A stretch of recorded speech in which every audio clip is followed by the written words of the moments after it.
available, they will pick it. So one of the reasons why it got banned out straight away. And starting off with Slardar. A real nice off-lane grab to take up there. Nice. Yeah, you know what I always say. Whenever there's a Slardar, like just pick a range, carry hero, troll, drow ranger.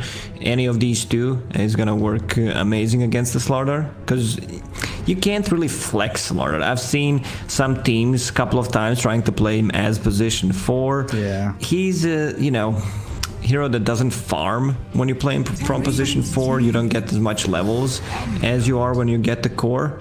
So kind of tricky one. So you already know like what the matchup is going to be. Well, Lena's going to give you that potential to have her in the lane if it's pods 5, pods 4. Definitely a super flexible hero in comparison to the Slardar there. And also Omni Knight grabbed up early on. Slardar plus Omni, so kind of keeping the other core positions hidden in the meanwhile.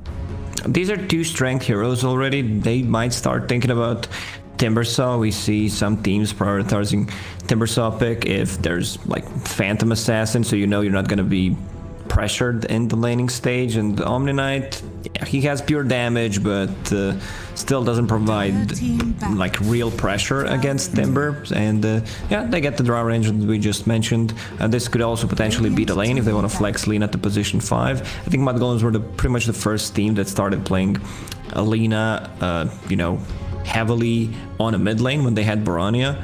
But now, not sure, because they have Supreme, and most of the games where Lina is played as a mid hero, it's not looking good. And there's so many heroes now that have that jump, have that ability to maneuver themselves into position on top of Drow, on top of Lina. I saw a Reddit thread, I think it was last night, talking about, you know, the Stormhammer Aghanim's from Sven, the Ursa with the clap being able to jump, the Puck with a Waning Rift. You know, Ice Frog has been adding a lot of maneuverability to heroes which didn't previously have it. So much more gap close nowadays. Omni Knight's heal should be the jump. Yeah. Slardar's, let's say, or it works like Slither and Crush. Yeah, Cookie. I mean, I love those abilities where you can just change the position of a hero, not just for yourself, but also for your allies. They ban out the Timbersaw that I mentioned. Looked like a really good game for Timber so far, and they might start to plan, you know, thinking about getting a also strength carry hero, because Timbersaw is out.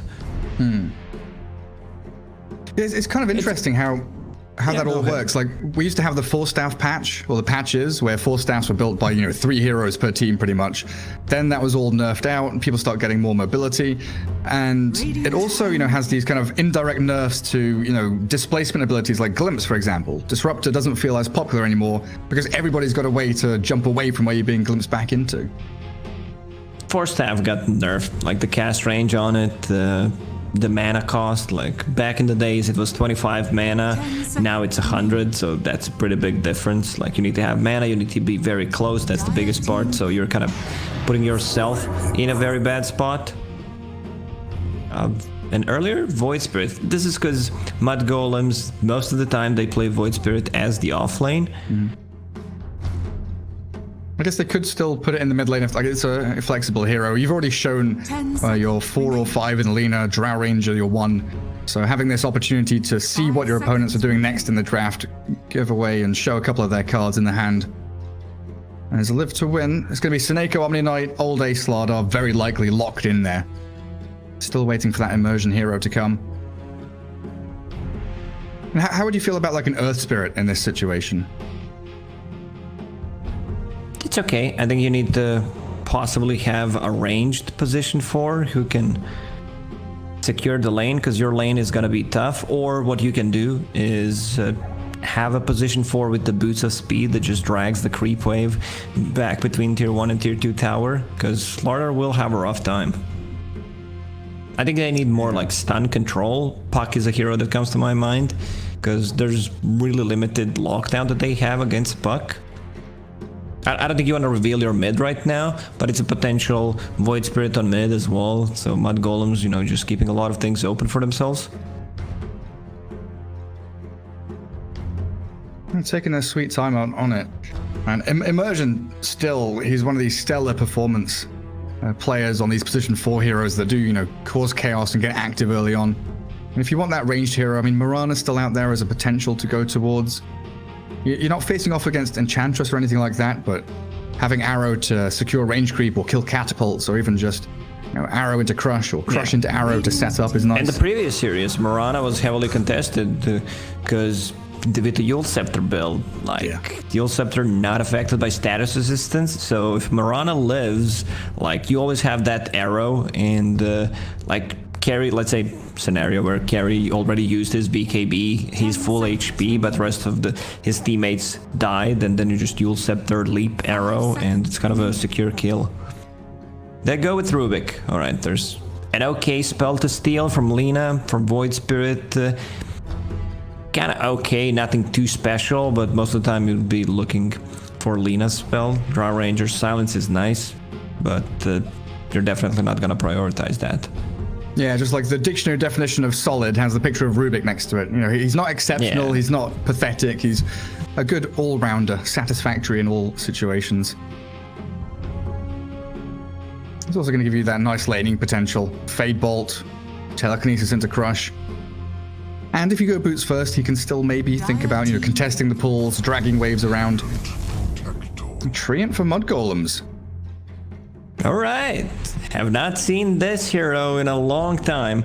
Like, sometimes OG runs it. I've seen the old tempo, like they were just trying, so now Spider Pigs, they were just trying to make Treant Protector a tank, but they like LeBron lose. Yeah, they were just losing most of their games. Yeah, it's been a while. Yeah, I mean, probably because of the Slardar, like you're trying to nullify Slardar's ulti with the Treant Protector armor. Dire team back. Yeah, buff up the Drow Ranger, try and get Medallion plus living armor on her. And there it is, live to win with the Phantom Lancer, gap close onto the Drow. I mean, it's not your standard carry that benefits from Heavenly Grace, because you know which one is real, but still looking like a really, really good Phantom Lancer game. Like, they have no AoE whatsoever. Like Lina's LSA Dragon Slave, not enough. So, wow, they banned Kunkka. Interesting. They could have actually go for Kunkka themselves. I'm pretty sure Live to Win would ban Kunkka against the Phantom Lancer, so I think they now have like a free ban. Do you think that's because they want to put Void Spirit mid? Like, is that an indicator of anything along those lines? Not necessarily. I think Void Spirit wants to play that off lane with Lina. And there goes the Lash. Yeah, that's a good ban. Like, every single time I see Phantom Lancer, I see Slark, Lashrak is the hero that you kind of do not want to play into. Let me just go through the heroes to see if there's like anything really good that can come out from the mid lane. It's Broodmother. Yeah. Seconds remaining. It's been on my mind for about 30 seconds, and I'm just sitting here thinking Mudgolems could pull out a Brood. Both 3/3, and I'm pretty sure Supreme play Broodmother pretty spectacularly, and there's nothing that Live to Win have right now that can actually handle it. Yeah, let's see what their mid lane is gonna be. So, I mean, Mudgolems still have the last pick. They could try to punish it. Broodmother doesn't seem that bad. All right, so Dragonite banned out. Why would they ban out Dragonite? If they want to go Puck, that's usually what comes to mind for me, is that instant stun against the, you know, elusive heroes. Yeah, I mean, I mentioned Puck, but also it could have been a good pick for, you know, Live to Win, where their damage is pretty static. Like, who's gonna kill that Dragonite? I guess the same story with Kunkka, right? You Heavenly Grace one of those tanky strength cores instead. They frontline while Phantom Lancer's farming away for the first 20 minutes. 30 seconds left for Live to Win to grab up that final hero. What's it gonna be? Like, something like an Invoker doesn't feel particularly great here, and it could be good if you go for that Solar Crest build, but then you're reliant very heavily on this Slardar having a decent laning stage and playing actively with that kind of four-man group up. I want to see something that's more active than Invoker, I would say. They get Ember Spirit. Okay, so that's FN's hero, and it's also possibly a block pick, because Ember Spirit is really good against the Phantom Lancer. It sure is. All right, Mudgolems, do we have something cheesy in mind? We do usually see 3/3 Void Spirit. Remaining. So it looks like a mid lane is coming last, unless they want to 5 seconds move that. remaining. When you see PL and Ember, can you put Lina mid? It just looks so risky. Hey, nah. I mean, for the laning stage against Ember, that's completely fine because you dumpster that lane. But Lina as a core just falls off so quickly. Storm Choose Spirit. your hero. Okay. Safe and sound Storm Spirit. So we're going to be very, very heavily looking towards that timing of Supreme's Orchid. Especially up against Dream and FN on these anti-heroes. I gotta be honest, Gary, I feel like Live to Win outdrafted them. Also, Mudgolems did not seem too good lately. Like, they lost majority of their games. The reason why they decided to swap Barania, try something different. Even though I felt like Barania was the guy who looked the best on the team when they were winning, that's for sure. Yeah, they've had a few Also, struggles. Yeah, I mean, they've been, what, together for a month, a bit more than a month, and not working out. They had a great performance in ESL 1 Germany, but that's it, you know.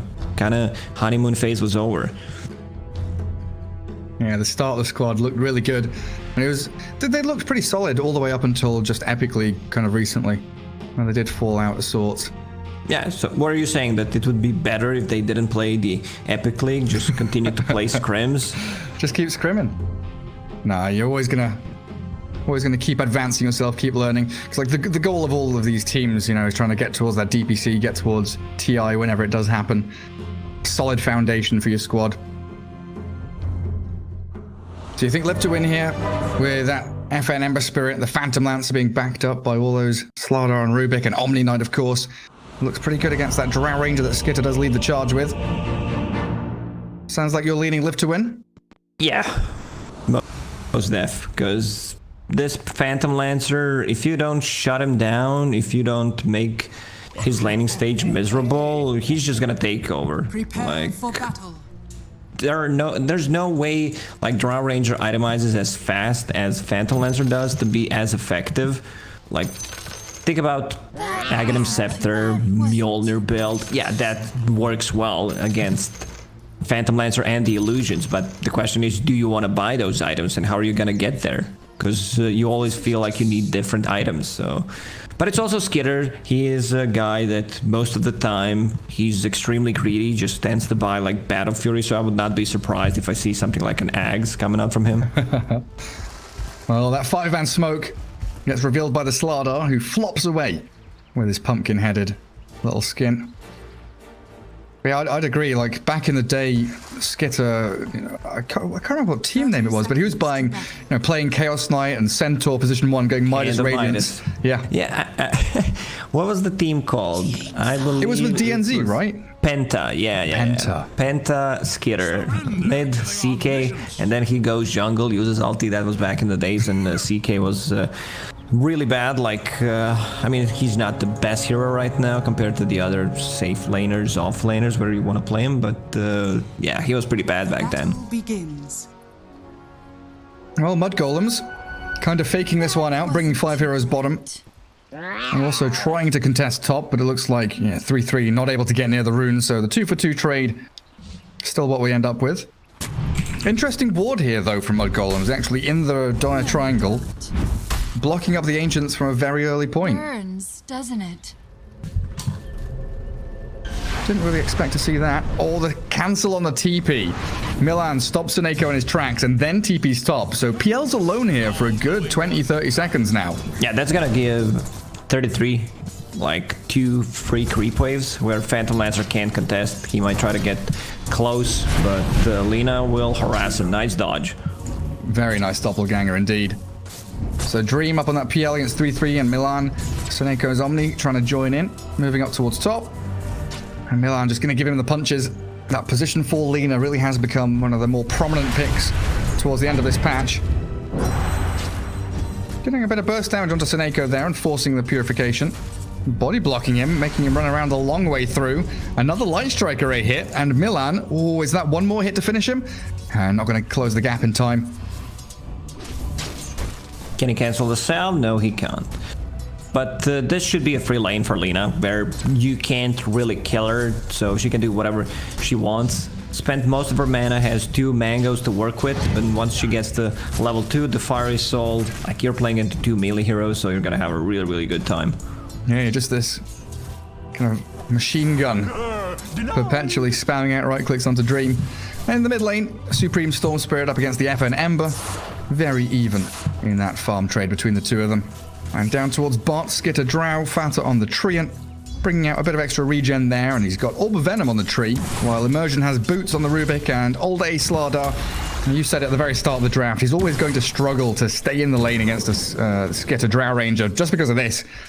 Right-click harassment damage so much. He needs to be careful, like Rubik wants to be closer than this, because if Treant Protector uses Nature's Grabs, put the point in a Leech Seed, like Skitter should have a really, really good time in this bottom lane, because I don't think he can be contested. If they start playing aggressively on him, there's always going to be that Nature's Grasp. Treant Protector still saving a point to see what he wants to go for.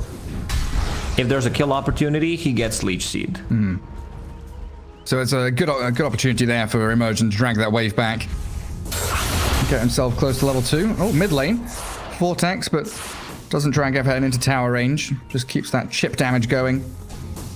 Yeah, pretty even. I still favor Storm Spirit slightly more in this matchup. I could say 55, 60. Yeah, and Storm has the bottle now coming, while FN went Quelling Blade, Magic Stick. So some more early laning stage items picked up by the Ember.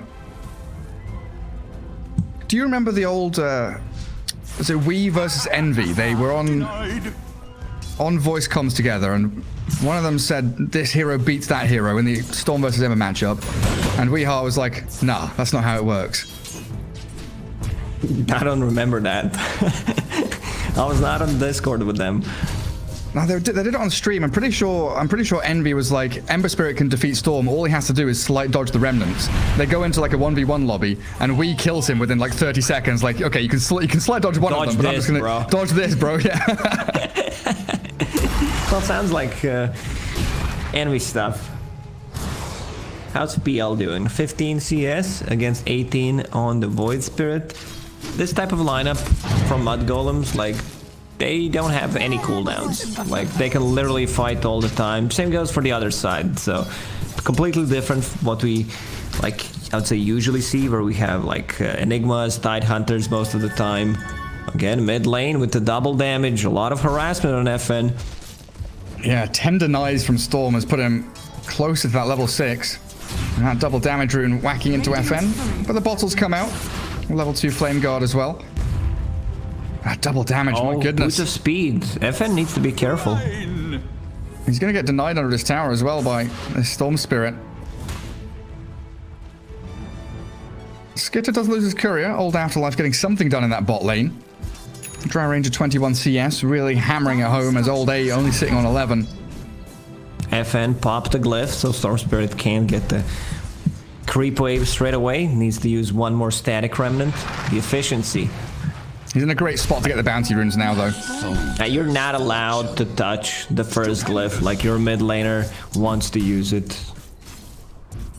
That's the unwritten rule of Dota. I did not make that up. It's how it goes. Rule. Unwarranted. No touch either glyph. Yeah, you can only look, no touching. Ember Spirit now jungling. Empty bottle means it's sad times in the mid lane. The Supreme back to full after a couple of bounty runes. Most gracious. And Seneco's also kind of been chased away from his lane non-stop by Milan. Now the Lena's back here. Should have boots coming out on the courier. 3-3. What's he up to? Oh, it's the Urn and the Orb of Venom, like every single hero he plays in the off lane. Yeah, it doesn't matter what he's playing, like, that's the build. He just loves the item. In the interview, we asked him about it, and he said, I think it's a very good item, and I have to agree with him. Like, this is the favorite item in Dota, pretty much, for me, since it came out. Like, you get so much value out of it. Cheap, effective, and recently, well, I guess the change which happened quite a while ago, you get the stats and the Dotapit armor. hires you, Gary. Cheap and effective. under attack. Well, that's why I was casting the series earlier on. All day, yeah, chase down. Supreme's first rotation as he hit level 6 finds them first blood for Fata. Taking out old A. 321 gold for that Treant. Yeah, Easy Fata money. did not want to take that kill. Like, he wanted to give it to Drow Ranger, but I feel like Drow Ranger was, I need to give it to Storm. Then Storm Spirit's like, I'm out of mana, I can't reach him. Radiant structures are fortified. So Treant Protector takes it. Yeah, then Lina's had to come in towards mid to try and defend this catapult wave that's come in from FN's Ember Spirit. Fata's chasing the Rubik across the map. And Storm Spirit has to go all the way back to Fountain. Seems like 3-3 can sustain pretty easily up here. Level 3 there's in no Resonant pressure. Pulse. Resonant Pulse against PL and the Illusions is just way too good. Omni Knight, he's level 3, no Boots of Speed. Void Spirit doesn't care too much about it, and now he's level 6, so unless he somehow overextends, you should not be able to kill him. Afterlife on the bottom lane, that's a ton of slow, 155 move speed. What's that? Level 1 in the Nature's Grasp, and then that Drow Ranger, level 3 in the Arrows. Oh, that's an incredible amount of slow. And you were right, this Drow Ranger's had a cracking time bottom lane. Second in net worth only to the Storm Spirit. Now Supreme is racing towards the Orchid as quickly as he can. A nice little stack that is being made up for him. And returns to that mid lane now. Radiant are And Milan's going to make a few more stacks in the triangle as well. That's going to be a good spot for Drow Ranger to fall back into when, you know, eventually this dire side are going to come bottom to try and shove the tier 1. So far, so good for Mudgolems. Like, lanes are going well. Top lane, Void Spirit is level 6. There are a couple of stacks in the jungle for Storm Spirit to take. Drow Ranger is level 7 on the bottom lane, so you can't really just show, otherwise you're gonna die. Fada still saving a point, because he wants to see, you know, whether someone needs a help, because right now they're not doing too much with the Nature's Grasp, and now starts to use it on 33 on the top to get some extra region. Yeah, sees the opportunity for the living armor.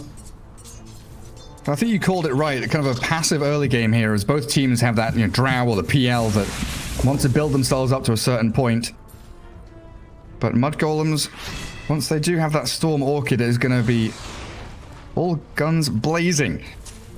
And so they'll have tons of opportunities to make the jump. While the other side, your jump is the Slardar, which we've already said, having a rough time, not going to be getting that Blink Dagger anytime soon. He's the teamfight starter for Live to Win. Ember needs to be more active. Like, if they want to get the kills, if they're not happy how things are going right now, if they don't think they're out farming Mudgolems, which they're not, like, he needs to make some space. Diving on him.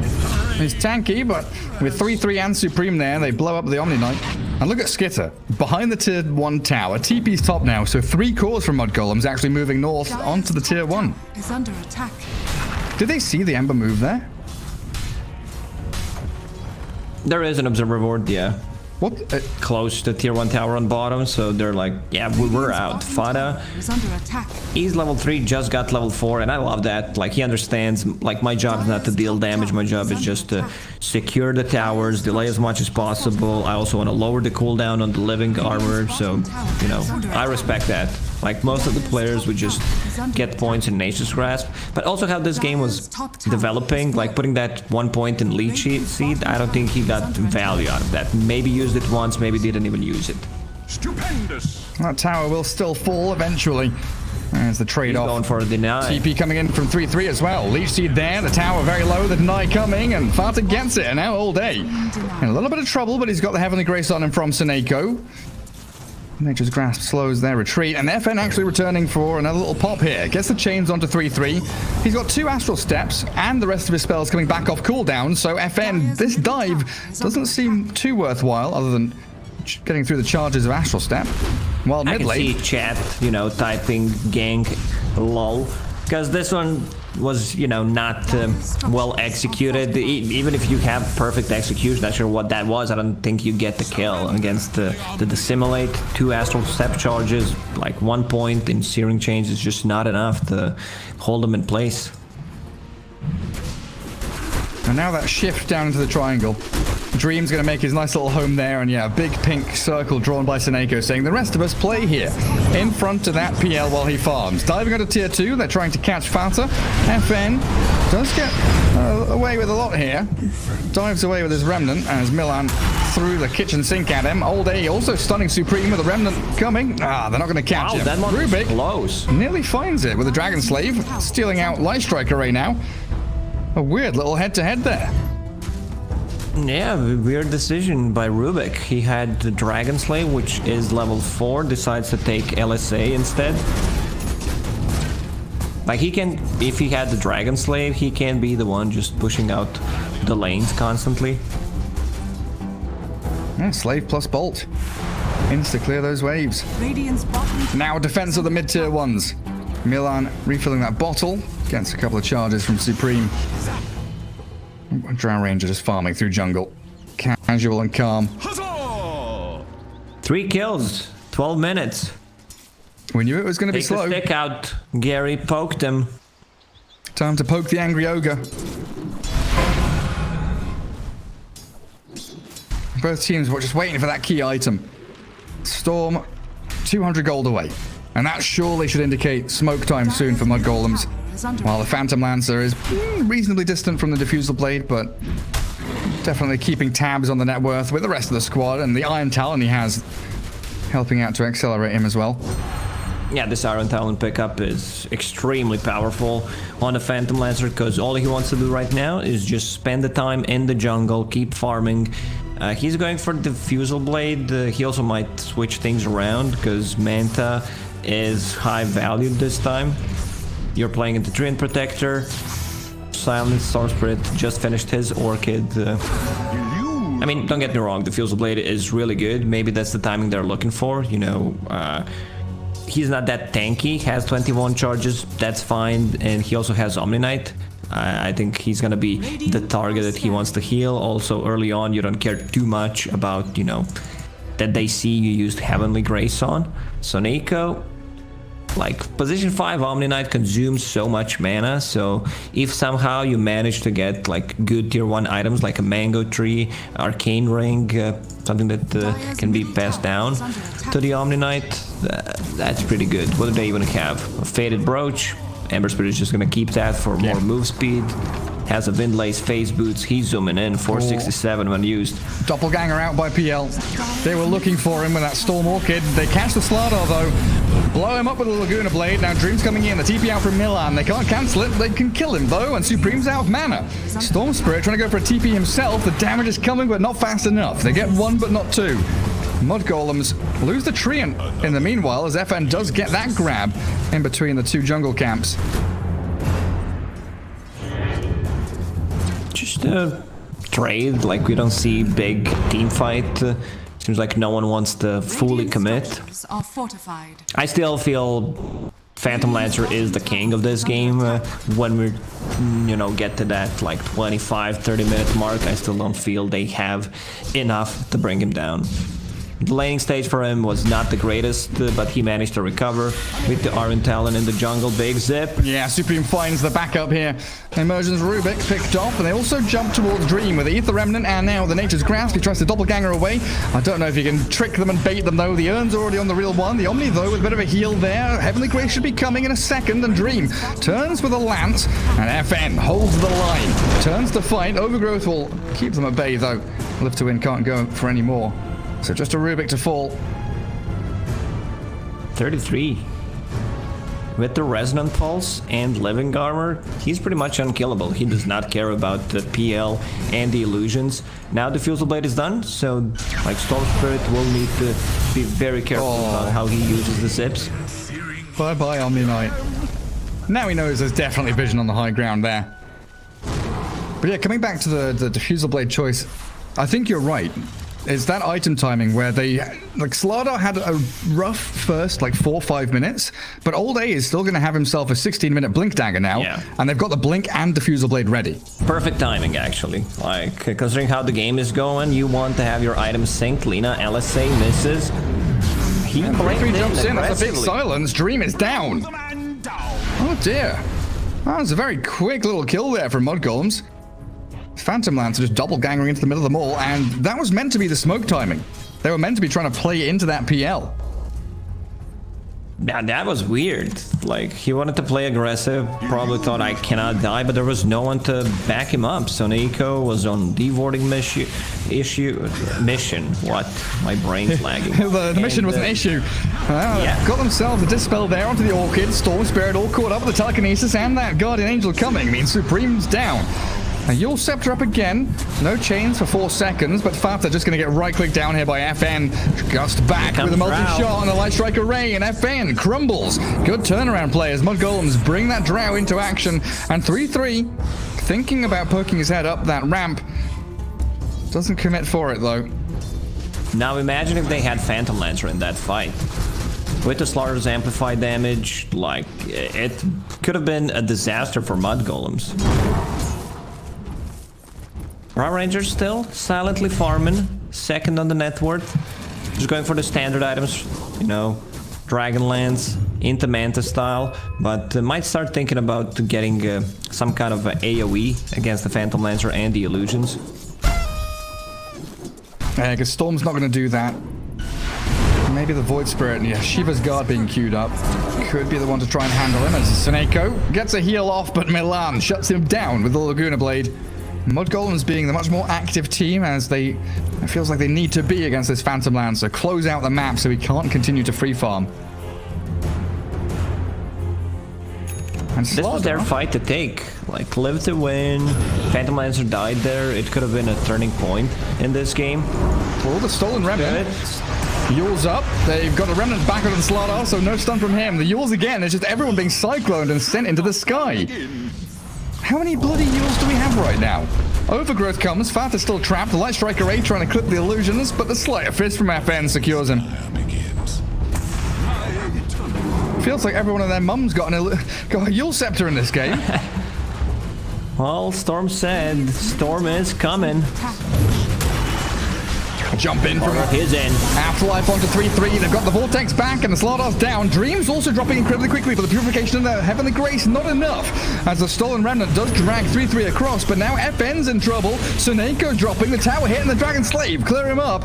Mudgolems defending their tier 1 with everything they've got, and Rubik. Another casualty here as 3-3 just keeps on remnanting forward. Dissimilate and the finishing touch.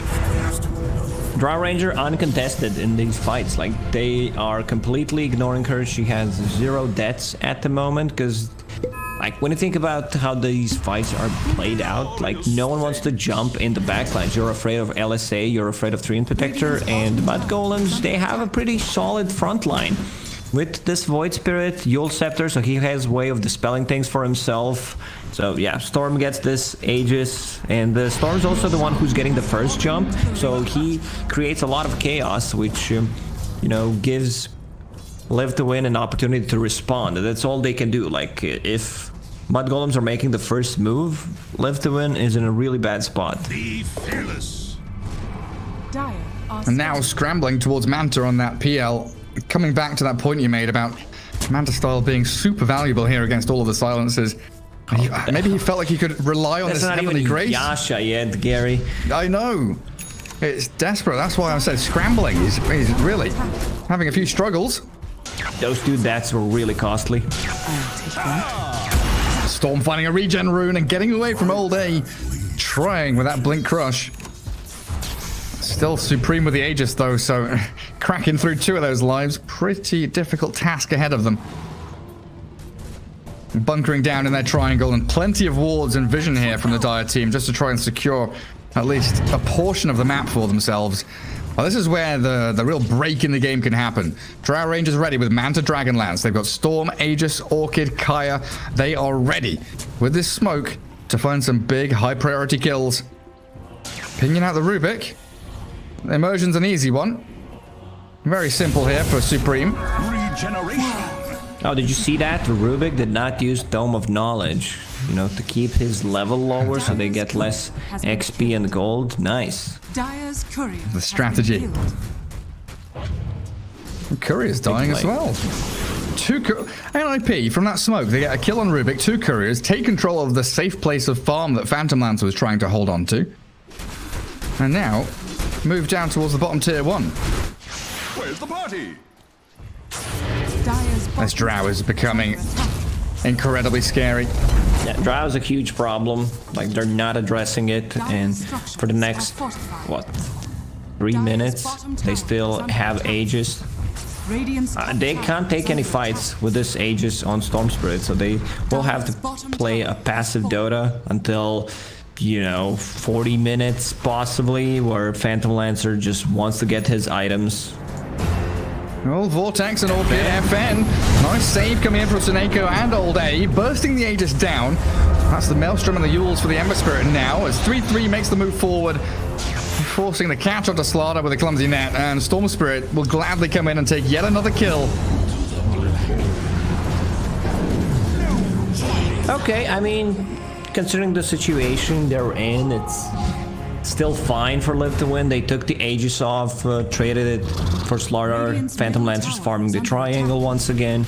We gotta stay positive in this game. Stay positive. Smile. Maybe stay positive. Chat. It's not the best thing to say in 2020. Why? Oh, right. Because of the Corona situation. Yeah. Have you had a test yet? I did, yeah. It's not nice, is it? 2 times negative. Yeah. Very good. Me too. Not my favorite thing in the world, I'll tell you that. I mean, it's not like I was bored. What should I do? When we were in Ukraine for V-Play event, we had to get tested, and we did a double test just to be sure. What do you mean you weren't bored? It's like someone said, you want to go watch a movie? And you said, nah, let's go get COVID tested. Like, let's get tested. Fata thought that was funny as well. Thank you. Another smoke for Mudgolems. They're just going to jungle with it. Hold on to that triangle on the dark side of the map, but he Yules into Light Strike Array. Not catching, and that means the Remnant away from FN. Gets him to the tier 3. And it is all a nice bit of room here for Dream to get a bit closer to that Manta style. Is he still the God King in this game? Is it a matter of time? How this game developed, not really. I think right now they need to play for 5-6 slotted Phantom Lancer, 33 full Shiva's Guard. Oh, jeez. That's a pretty quick one. 20 odd minutes in. Phantom Lancer hiding behind the trees, but he's been found. Doesn't have the Manta, so the Orchid there. He's going to hit the ground with a thud as Milan Supreme, a dominating streak for your Storm Spirit. Fanta even give the tip to Milan. Milan is really farmed. Level 14, Dual Scepter, Ether Lance, and a casual Ghost Scepter with the Keen Optic that... Oh, he went for damage talent on level 10. Oh, what? Interesting. This is something that we usually don't see. Give me the right clicks. Storm with a big zip towards the base, finds Immersion. Give him those right clicks. Take him down with the right clicks. Yeah, absolutely right. 3-3's diving the tier 3s. They want to try and close this game out before the Phantom Lancer even becomes a problem. Tier 3 for Mudgolems. Starting to open up for them once that creep wave arrives. They've got caught up on a bit of a sentry ward there, but they'll get there in time. It's under attack. Dire structures are fortified. A bit of desperation from Live to Win, just trying to split push out these side lanes as much as they can. And look what Skit has got queued up. Radiant's top tower is under Yeah, this is how you counter a Phantom Lancer. Like, he just went for a standard item build to get rid of the corrosive haze, the chains. Skitter's having a blast in this game, like completely uncontested. Oh, Dream's Courier. No Manta coming for him. He's still 600 gold away from it anyway. But the TP's coming. They want to make the jump. The 2-man stun. Old A kicks it off with a bang, but the Yule's from that. Void Spirit keeps him safe and sound, and they've still got an overgrowth here from Fata. He's going to try and use it, but the Yule's on the Slaughter stops any of that nonsense. While the Drow Ranger trying to run away. FN got her number. It's a big pick off if they can find it. Light Strike Ray comes just a second too late. Clumsy net onto Old A, but he turns and faces the Fata, and 3-3 with Supreme getting a double kill. Storm is untouched in that fight. A 2 for 2, you've lost your Drow, and actually 3-3 getting caught with the chains. Telekinesis. Very low on mana. And Dream is in there. Yule Scepter up, buys a bit of time for an Astral Step down south. Ether Remnant might be able to catch one of them. The retreat from 3-3. He's found by the Remnant. Beautiful really plays by Live to Win. Yeah, I mean, Omni Knight got jumped by the Storm Spirit. He still does not have a defensive item, only a Chappy Amulet, not really helping out too much. But once he gets to that Glimmer Cape, might be able to save himself from the Storm Spirit. The problem is, Omni Knight. Oh, there is that amulet. Supreme with a double damage rune, though, puts an end to it. How many deaths does he have? 6. I mean, that's fine. It's really not fine. It's more of a that's fine meme where the house is on fire, you're sitting there smiling because you know it's not. It's all fine, guys. I don't know what you're talking about. I mean, Sineko's job is just really to sit behind this Phantom Lancer for the rest of the game. Put spells on Dream. The most important part is they didn't lose any Raxes yet, so still have way of coming back to the game. Problem is they can't really show on the lanes because they're playing against 2 very maneuverable heroes, both spirits. So if someone played a split pushing game, get more greedy, he's gonna get caught. Man, you were talking about Lina being farmed. Fata has 2,500 gold saved up. And then you look at Slardar, he's barely ahead of the Treant Protector there. What do you think? Fata does have Solar queued up, but is he thinking about like a Blink Dagger? I don't think he needs it. Like, getting a Solar Crest to make yourself tankier against the Slardar, it's a very valuable item this game. Live to Win afraid of that top lane. No one from Mudgolems is showing. All 5 of them are grouped up in that mid spot. Titan Sliver for the Drow Ranger coming out. Mindbreaker Storm. Lina holding onto the Keen Optic. Milan actually thinking about getting damage. MKB queued up with the damage talent. Okay, Storm straight in onto Old A. Half HP Slardar being dropped quickly. Telekinesis onto an illusion to try and hold them back, but the Laguna Blade damage is enough. Even with that Guardian Angel popped. Dream considering the return kill onto Fata. Phantom Lancer, Overgrowth, and stunned by the Light Strike Array. Buyback from Slardar now as the fight. It does brew, but 3-3. He's boiled the kettle and killed off the Phantom Lancer. So Nako's in trouble now. Shadow Amulet to hide him, but the sentry ward's down. There's no escaping from Mudgolems now. It is a beyond godlike Supreme Storm Spirit. Like, Omni Knight cannot catch a break. He needs to be close to use his spells, but single time he uses his spells, runs back in the back line to see, you know, if anyone wants to jump on him, because he is the target. And here's the one dying very quickly. Middle barracks are under attack. Still no push up to high ground, though. Mudgolems with a number of couriers in the pin, actually. Drow, Storm, and Slardar has a courier in there to scout when the big man's up, which will be in about 10 seconds.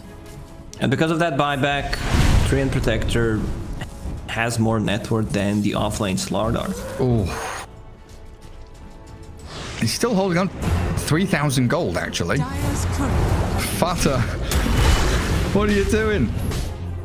At this point, like, I think you should just invest and buy Medallion at least. Keep the buyback. He's gonna buy Radiance, you know?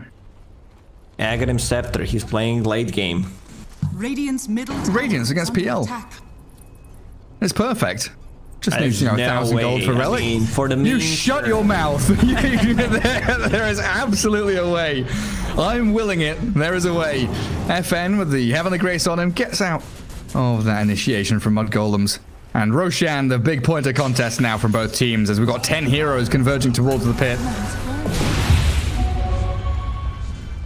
Nobody wants to make the first move, though. It is incredibly scary. Outpost grabbed by immersion. Fata jumping in with 3-3. Gonna be trying to take down the Rubik, but Astral step away and Supreme. Long range zip. Finds the Rubik, who does have buyback, but my goodness, Sineko, blasted by Milan, gets himself a double kill. Overgrowth doesn't actually grab anyone, but Storm will. FN with a Vortex there. Backing away from the PL illusions, which were definitely bolstering the defense of Live to Win. Storm Spirit with the Aghanim Scepter. Oh, it's a tough one. It's a great setup for Overgrowth, a great setup for like LSA. Storm. Second Roche just respawned and they kill it so quickly. Also killing Old A top. Slardar is getting close to the bottom of the net worth board. Yeah, Slaughter's gonna have to somehow manage to get farm. If he has a BKB in those fights, it's gonna be so much easier because they can go and isolate one target and then reset, go again. Without a BKB, like, he's just food. He blinks in, crush, dead. Like, there's no save. Like, Soneko does not want to use abilities on Slaughter, that's for sure. Basher down on Phantom Lancer, 19k gold lead. Feels like the end game. Yeah, like, if they lose 1-2 heroes, they're going in. Trying to catch Fata, gets a couple of spells off. They're also aiming in towards the back end. The Phantom Lancer used up though, and well, this is dangerous now. The Storm Spirit rips them to shreds, and Skitter just holds his ground, stands up against FN and fights into Dream. 3 heroes obliterated, and it's left to win. Don't have any buybacks left, and the first line of barracks is going to come tumbling down. Still, Aegis and Cheese. Like, Storm Spirit holding on to Cheese because he's playing against Phantom Lancer. They decided to give it to Drow Ranger because they want to hit some buildings. And with Drow Ranger attacking buildings, I don't think you can just, go on her because there's going to be counterplay from Mudgolems. And Milan's like, ooh, farm down bottom lane. No, MKB's done? MKB done, yeah. Once you had that level 20 more attack speed coming up from Fiery Soul, I've not seen this before. Like, at least from the position 4, usually it's the Refresher, Axe type of a build, Glimmer Cape, 4-staff. Like, Lina can buy so many items, and he bought the Tome for himself. He just wants that level 20 talent. It's like usually we see the Shivers or the BKB coming first before the MKB too. They caught Catching Storm, that's a good pick-off. Everyone converging onto Supreme, and that's a big streak to take. 776 gold for Soneko, so his 9 deaths made up for now. Radiant's middle tower. Maybe a tier 1. If somehow they can give Phantom Lance or any kind of cheat, if they can give him Scotty for free, I think this game would be pretty even. But they can't, can they? They cannot. Unfortunately, they cannot. Go back to the old Dota 1 days where, you disconnect. Or that, yeah. Lose a player, give all your gold to the other one, drop your items. Or you could give sals and stuff and sell them, right? You could also buy items at one point. Oh yeah, just straight up buy them for other people. Here's a hand of Midas. Dire's top tower is under attack. Left to win with a pretty good move across the map here after that kill. Get themselves a bit of space. Ember Spirit returns to bottom lane, but it feels like as soon as Storm is alive, Mudgolems just go round 2, smoke to the top side of the map, find a pick off, and then take another lane of barracks. 1.5 minutes remaining on that Drow's Aegis. Storm still holding Cheese. Look at the way Live to Win moves around the map. Like 3 heroes just being together, holding hands in case something happens, because they cannot show against the Storm Spirit who's this farmed. You cannot be alone. FN Spidey senses tingling, but he zips back into the waiting arms of an Orchid and a Gust, the Yule Scepter up. And now comes the Gust and Drow, perfectly timed from Skitter. Really well done there to take down FN, who might be forced to buy back in a second. Look at... Did you see what 3-3 just did? Yeah, he used 2 Astral Steps to try to get a catch with the Yule Scepter. Yeah, he's having a blast. I believe you and me, Gary, yesterday talked about one of the most useless items in the game. And that's was just going to ask. Aya and Sag. Yep. Sag and Kappa. Being grabbed up by FN, by 3-3. No, the jump in. Dream trying to find the use out of Abyssal Blade. Guardian Angel comes. Dream dropping low though. The Guna Blade now jumping out, but the Overgrowth catches him and Supreme.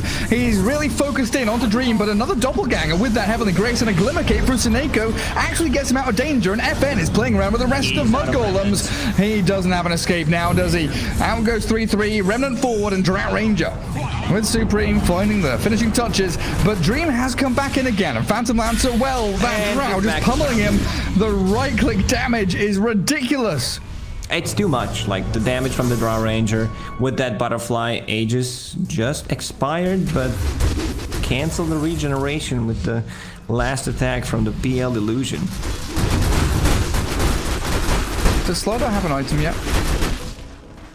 The one that we saw 20 minutes ago. Like, literally, there's no item progression. He bought Ogre Axe and has some gold saved up. Sad lad Slaughter. Not feeling too hot.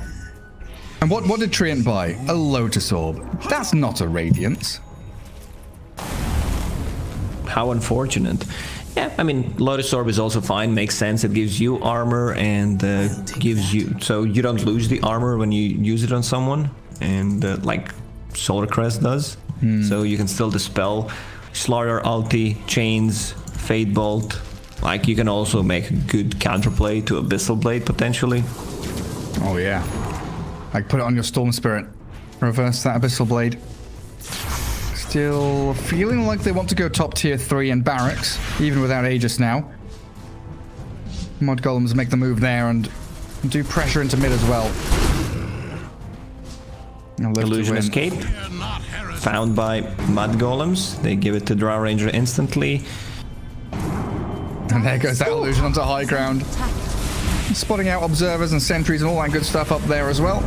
And Drow just stands there. Repair kit out from Live to Win will force Mudgolems back at least for a second or two.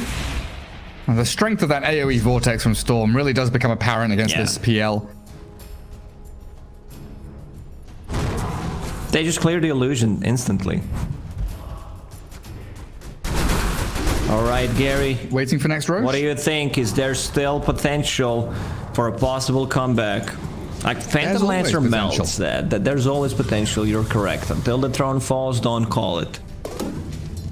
Like, FN is also doing a pretty good amount of damage himself, and he's got Quickening Charm. Spamming out a lot of damage onto these BKB-less carries, but the Storm jump into mid. Dream, half HP, but the turnaround play from All Day. The blink, the stun, but the damage, oh my god, Mudgolems annihilate them. All Day's down, Dream with the Heavenly Grace and the Guardian Angel, but the Yule Scepter up. It's going to get dispelled a little bit there and silenced by the Storm.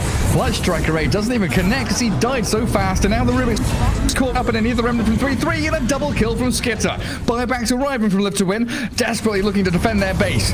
PL and Ember making the move forward, but tentatively falling back now. That's well said, Garrett. There's always a chance, maybe not in this game, in the next one, but there always is, because I think they're done with this one.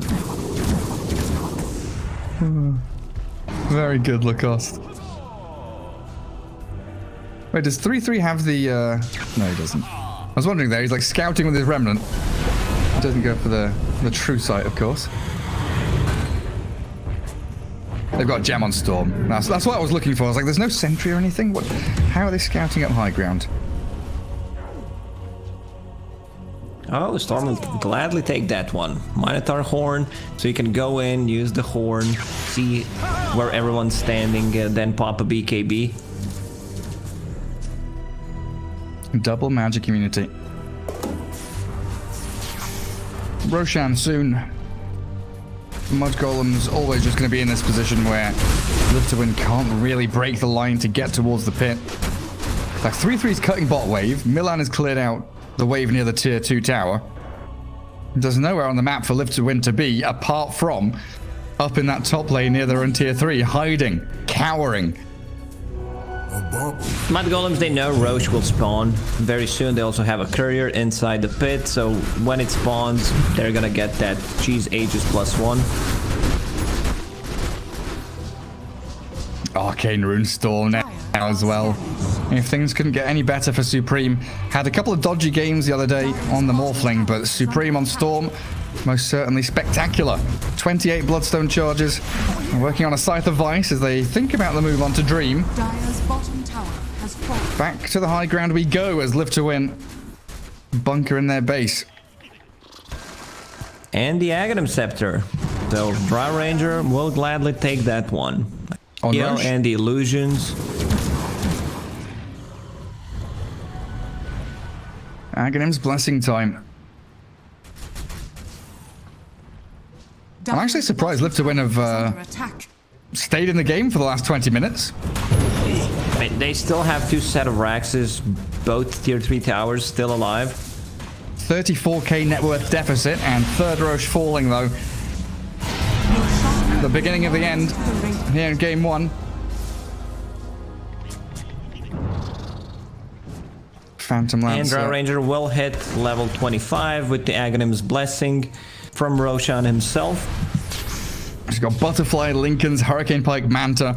Like, all 4 of these items are like defensive and offensive at the same time. Oh, FN. Oh, a bit spooky over there, mate. If he got caught, that could very well be game over, because he doesn't have buyback. In fact, looking at Dire buyback, no PL, no Ember, no Rubik, no Slardar. They have 1 buyback, and it's the Omni Knight. Seneko, time to go run into the middle of them all. Bait some spells. Yeah. Repair kit also available. Pop it. Buffing up the Ember Spirit a little bit. That tier 3 is just crumbling in front of them, and Storm zipping in with a 3-man vortex. It's a gorgeous initiation from Supreme. Emergent survives with a barely amount of HP, but he's dead without buyback now, and old A. Into the fountain we go to hide. Dream is trying to battle with Milan, has the Guardian Angel and the Heavenly Grace, but another Vortex comes as they do drag FN in, and Dream is blown up. Laguna Blade finishes him off. Milan with a great game on this. Position 4, Lena looking for more in the fountain dive, but GG has already been called. Dream, he's already disconnected. Oh, they find old A. Not quite killing him at the very end there, but a one-way street. Very decisive victory from Mudgolems. Yeah, rough one for Lip to win. I still feel they had a chance. The 2 deaths on Phantom Lancer when he should be strong and when they should be taking the fights. Like, he was not there. Like, he died, and then the next fight also died, so...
Welcome back everyone here to our series between Live to Win and Mudgolems, the lower bracket for the OGA Dotapit Season 4 for Europe and CIS. Yet again, joined by Lacoste, as game number 1, not too hot for Live to Win, was it? Not really. I think that one death from Phantom Lancer really cost him the game. It might sound stupid, but that's just my view of the game, because when he was needed to be strong, when he was needed there to be with the team, go in and out, he went in without the way of getting out. And like, this was their timing. If you think about that game, you mentioned it during the cast, where Slaughter had a blank dagger. It was a pretty good damn blank dagger timing, considering he was playing into Drow Ranger and didn't get too much out of the lane. And Phantom Lancer recovered in the jungle with that Iron Talon, got a decent timing on the Diffusal Blade, and that was their time to strike. Failed to do so, you know. You had maybe one more fight to try and make things happen, because Mudgolems, they had a pretty perfect game, I would say. Like, the itemization wise, Skitter decided to go for standard items, 33 Urn into Yule Scepter, providing so much control in the team fights, then getting a Shiva's Guard against the PL and the Illusions, and Milan, he is carry from position 4. MKB Lina. The respect ban on Lina comes out, doesn't it, in that first phase? Right, position 4 Lina, spectacular stuff.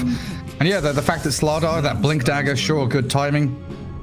You're investing that money into aggression, into initiation, and you know, after the first couple of deaths of Dream in that mid lane, especially doppelgangering in, like you're saying, Slardar kind of went to push out side lanes along with FN, so that aggression was all down the drain for nothing. But we'll have a Sven for Live to Win now. A bit more early acceleration and the ability to fight, and the steal away of Omni Knight.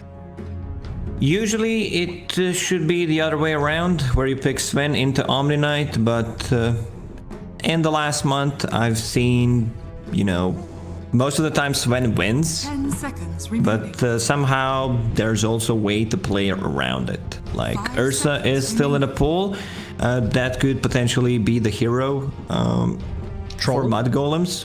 Yeah, Troll also doesn't sound too bad. Seems like Sven got figured out a bit, where we know how to counter him.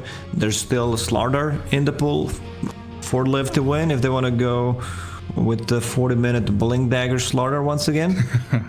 I think, you know, in this kind of situation, jokes aside, like, if you want to boost, like, maybe he says, like, give me Slardar again, like, to boost the confidence of the team, like, I'll play it much better, just give it to me, and maybe that's what they need. Right, maybe that's what Seneco's considering right now. And where do we go? The Undying, the Io are banned, the Omni Knight is stolen, so they don't really have one of those, you know, consistent sustain or save heroes. Undying? Oh, no, Undying's banned, never mind. Yeah, that's like Oracle's one that comes to mind that maybe you want to go for. But I think what I would like to see is Live to Win go for the Seneco Prophet. The Nature's Prophet has been super good for them. Ooh, Ancient Apparition's also kind of nice. It's okay. Like, this is something we've seen quite a lot recently. AA plus Sven combination, the double stun lane, and AA against the Omni Knight to cancel out the healing. It should be Seneco's hero as well. It gives them that aggression. Stormhammer into Ice Blast, catch a hero, kill it, get the numbers advantage, and keep that steamroller going. So I reckon Troll still going to come out here, even if that AA is picked up. Mudgolem's going to keep it open though with a Void Spirit. So Mudgolems are not revealing anything. They're not revealing the carry matchup and kind of leaving Live to Win to be bans on the heroes that Sven does not want to play into. Like, if they picked the carry, then they would probably try to target possibly the position 4s that Sven doesn't like to play into. This way they're giving Milan a much better game. Much more options left. 10 seconds. Activate your Milan. Because he's got a pretty diverse hero pool. Earth Spirit always comes to mind as, you know, one of his spectacular ones, but there's also that Mirana, which he's shown off with that Yule's build. It's a really potent force. And you're right, PA, Ursa, outgo those heroes. They might need to ban out Troll. It's a really good. matchup for Troll. Maybe not as best if Skitter is gonna play it, where he always pretty much goes for Battle Fury. I think Skitter reminds me of Charlie. Like, I think they have the same playstyle where they're extremely greedy, and sometimes it backfires. Like, sometimes it looks really good, yeah, like you went for that Battle Fury, you went for that like Hand of Midas, but I feel like most of the time it's really not worth it. Shad is also the guy that's recently up there, like he wants that Hand of Midas, free gold, free XP, and kind of misses the timing. That was the story of 2 games against Nigma yesterday. Yeah, it was a real rough one. Keeping that greed going for far too long. But we have seen a couple of players, go for like the Yasha BKB, the Yasha Basher. He's kind of built on Troll Warlord, but we'll see what Live to Win ban here as Rubik and Storm Spirit. Now Medusa, actually the ban up against Live to Win, or up against Mudgolems even. That's actually a good ban. We've seen this exact matchup yesterday, second game, Nigma versus, who was it? Yeah, Viking. So they couldn't really kill Medusa, and Sven doesn't like to play into like Midnight Pulse, Black Hole, any kind of BKB piercing ability where you can just kite him, and especially if you have like 2 or 3 of those, then Sven doesn't seem to have a game. Yeah, it becomes really tough, and the Vengeful Spirit is still theoretically out there for the combo with the Medusa or the Drow Ranger as well, right? Yeah, I don't think they can fit in a Drow Ranger and so you'd have to move that Spirit. You have to move the Omni. Omni would need to play position 4, which is kind of meh. Does the same thing pretty much as position 5. You need to have like someone that Sven is afraid of. Like these 2 heroes right now, they're okay-ish, like nothing spectacular. Like Clockwork is the one that comes to my mind against the Ancient Apparition. Looks really good, and you will have that hook shot against Sven. Cogs, great, where like you see Sven before he has Aghanim Scepter, he can't reach, so could be the pick. They go with the Mirana that you suggested. Milan Mirana. It's still a threat to Sven, right? That arrow suddenly catching you, middle of the jungle. You've got 3 heroes on top of your head because Void Spirit very good at catching up to those arrows on a target. And we always talk about Mirana, like, yeah, she can kill the catapult, the decent laner, great against some of the position 5s like Enchantress, where you just one-shot the creep. Also, free smoke every 2 minutes, a better smoke. All right, element of surprise. Always super handy. Okay, Live to Win. We have seen them run position 3 Sven. Old Afterlife, they've pulled it out of the hat. We saw it in a series earlier on today as well where Seb was playing pos 3 Sven. Do you think that shift is... Well, that's a bit of a... I was going to ask, do you think that shift is going to become, more common? And then you realize... But the patch is tomorrow. Never mind. This is going to be 3rd time that patch arrives right before the Dotapit or during the Dotapit. 10 seconds remaining. The patch magnet. Dotapit sucking. So it's pretty obvious that, Ice Frog is not working for Dotapit because he would not do them like that. For sure. He's not a Balkan bro. Nope. Tiny for Live to Win? Do they play mid Tiny at all, or is this definitely like a pos 4 for immersion? Let me just scroll through their picks real quick. Because in the back of my head, I don't feel like FN's played it.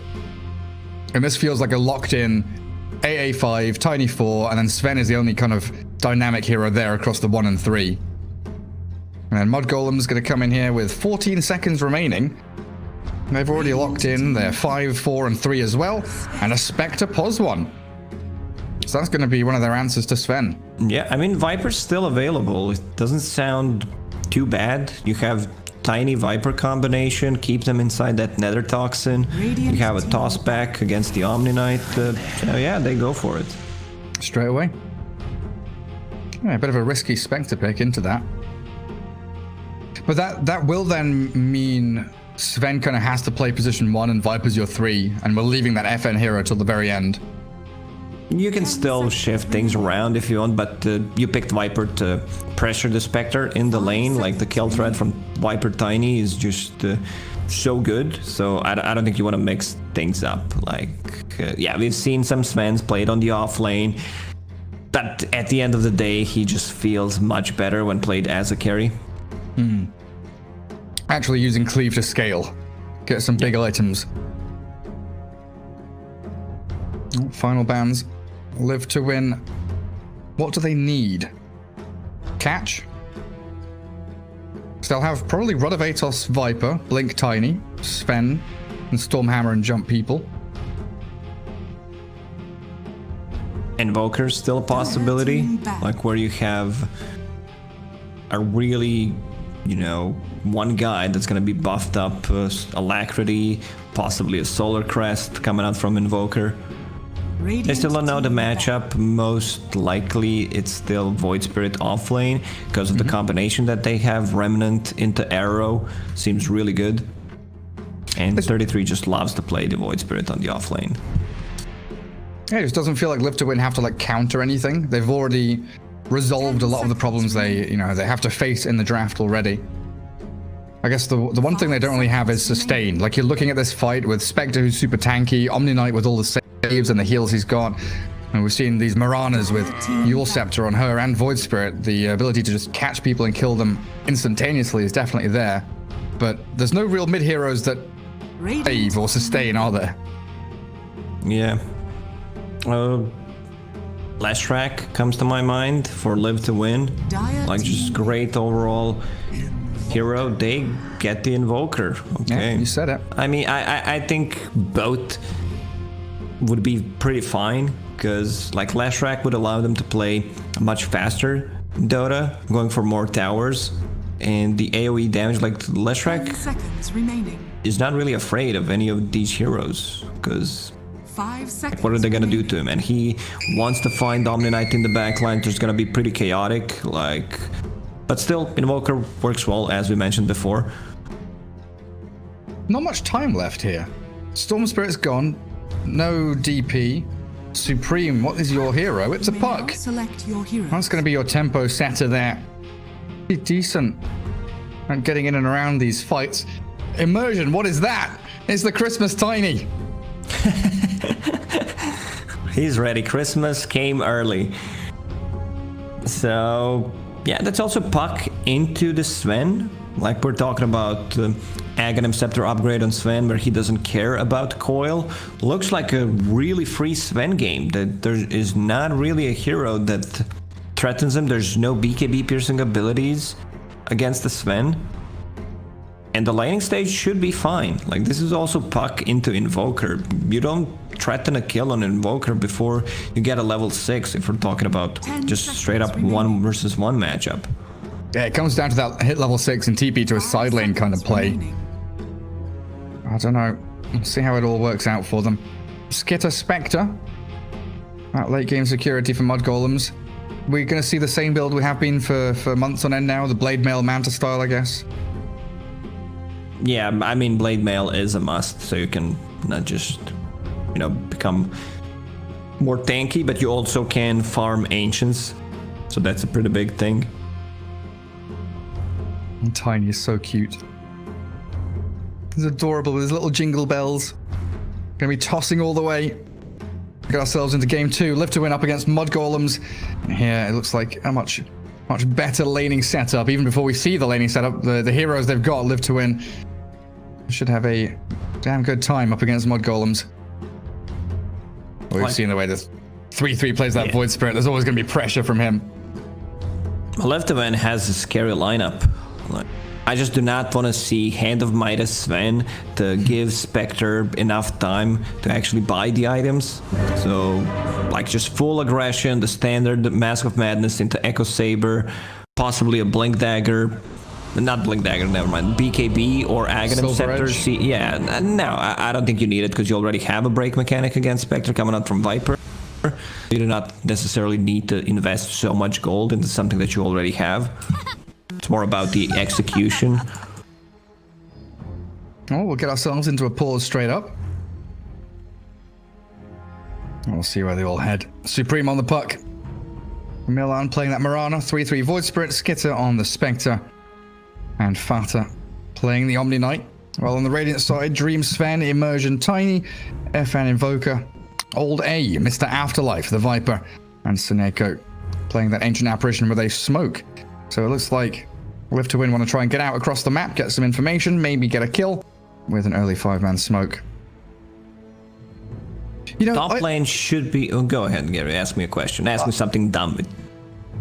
I mean, it's always... You don't have to say that. It's always going to be something dumb when I ask you a question, isn't it? Where's Bounty Hunter? Because I was just for thinking, immersion.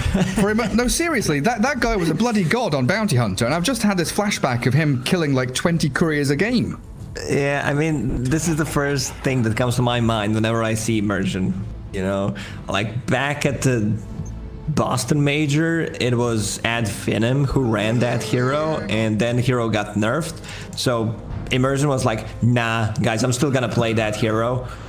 And like immersion was known for playing Bounty Hunter and playing the Nyx Assassin when Nyx Assassin was a top tier pick. And Earth Spirit. There's a 5-man smoke that you talked about. Yeah, they want to clash. Spectre's on the high ground. And so Supreme. Dream Smoke breaks. And Mudgolems. Yeah, they're slipped away from this. Falthus Skitter both back to the tier 2. Nothing to be gained there by Live to Win. Just a quick little observer ward down. Oh, that's nice. So Radiant side Tiny loves this. He'll try and drag the wave, of course, get his level 2, and then play into that observer ward where he can find maybe an opportunity onto the puck. I see AA hiding in the trees on the top lane, so they might try to grab a kill. Cold Feet into the toss for a secured stun. Oh, they see the puck's ward. Yeah, they do. I think it's much better if they just, you know, play the standard stuff on the top lane where Viper uses Nether Toxin, pushes out the wave, gets level 2, Tiny drags the second creep wave between tier 1 and tier 2 tower, and then you can get a kill with the toss back because Viper's already level 2 as well. Mirana, bottom lane. And Dream will TP possibly. Let's see, just got to... Kills the range creep straight away. And Spectre TPing top. Interesting. So Skitter was bottom lane. It looked like they were trying to figure out where they're heading. Like, what's the reason for that? I thought they were trying to put Spectre against Sven and dodge the Viper lane. But then Skitter TPs into the Viper lane? Good question. I don't have the answer, Gary. I could try to think of something, a lie about stuff. Bizarre. But, yeah, but I do not have the answer. I just feel Spectre top should be okay-ish if like she doesn't get tossed back. Like you can see the lanes already being pushed in. Skitter 3 CS. The bottom lane, you know, well, maybe the reason is like they try to see the lanes, a lot of mind games going on, like where they think Viper's gonna be bottom because they think Mudgolems will put Spectre on the bottom. And start TPing around. And this is the best thing I can think of right now. Just a little bit odd. Well, Immersion did drag the wave back, but still gonna meet under this dire tier 1 up the top. And Fantasy here to bodyguard that Skitter Spectre. And in that mid lane, FN and Supreme, pretty dead even in the CS. Invoker against Puck. Probably, like you said, probably not going to be too much kill threat from either side. It's going to come down to those early rotations. And Dream down bottom. Wave dragged back to his own tier 1. Gets a stun and the Cold Feet towards 3-3. Resonant Pulse there, and he does walk away far enough from the Cold Feet. Not going to snap on him. The concept of royalty is rather amusing. Invoker doesn't care too much about harassment on the mid lane. Every single time you use Orb, you really don't care if you get hit or not because of the extra regeneration you get from Quas, and you're farming underneath the tower, so it's quite a lot of regen. 13 per second without a tango being used. He's perfectly fine, isn't he? We'll see what happens if that Mirana does rotate in those. Oh, Stormhammer dodge bottom lane. 3-3 now with the point and Dissimilate. Gets away from the grasps of Sven and AA. Fanta up at top lane. There really is some weird shit going on with these creep waves, Lacoste. Yeah. What is going on? Look at this, then this. Like all we need is a new lane in the mid where someone's creep skipping. I feel like if Mudgolems had more time, they would definitely end up with getting a different hero on the mid lane. Instead of the Puck? Yeah. Doesn't seem that good of a Puck game. And Supreme suddenly godlike. Well, if he follows the Thompson build, which it looks like he is, double null Urn, get the boots and then the E-Blade. We're seeing a bit of a move away from the Yules and the Blades and stuff like that on this part thanks to Thompson. Looks like Supreme has slotted. Thompson is madman. Like, he's just building E-Blade no matter what he's playing. Oracle, Gyrocopter, Snapfire 2 times. He's found his niche. He's going to fill it with that E-Blade every step of the way. Nice rune invis there, bottled up by Supreme and returns to lane to keep the pressure onto FN. Down bottom, how's Sven doing? 17-7, 3 threes, 12-1, not looking too bad. Everyone just seems to be kind of casually farming.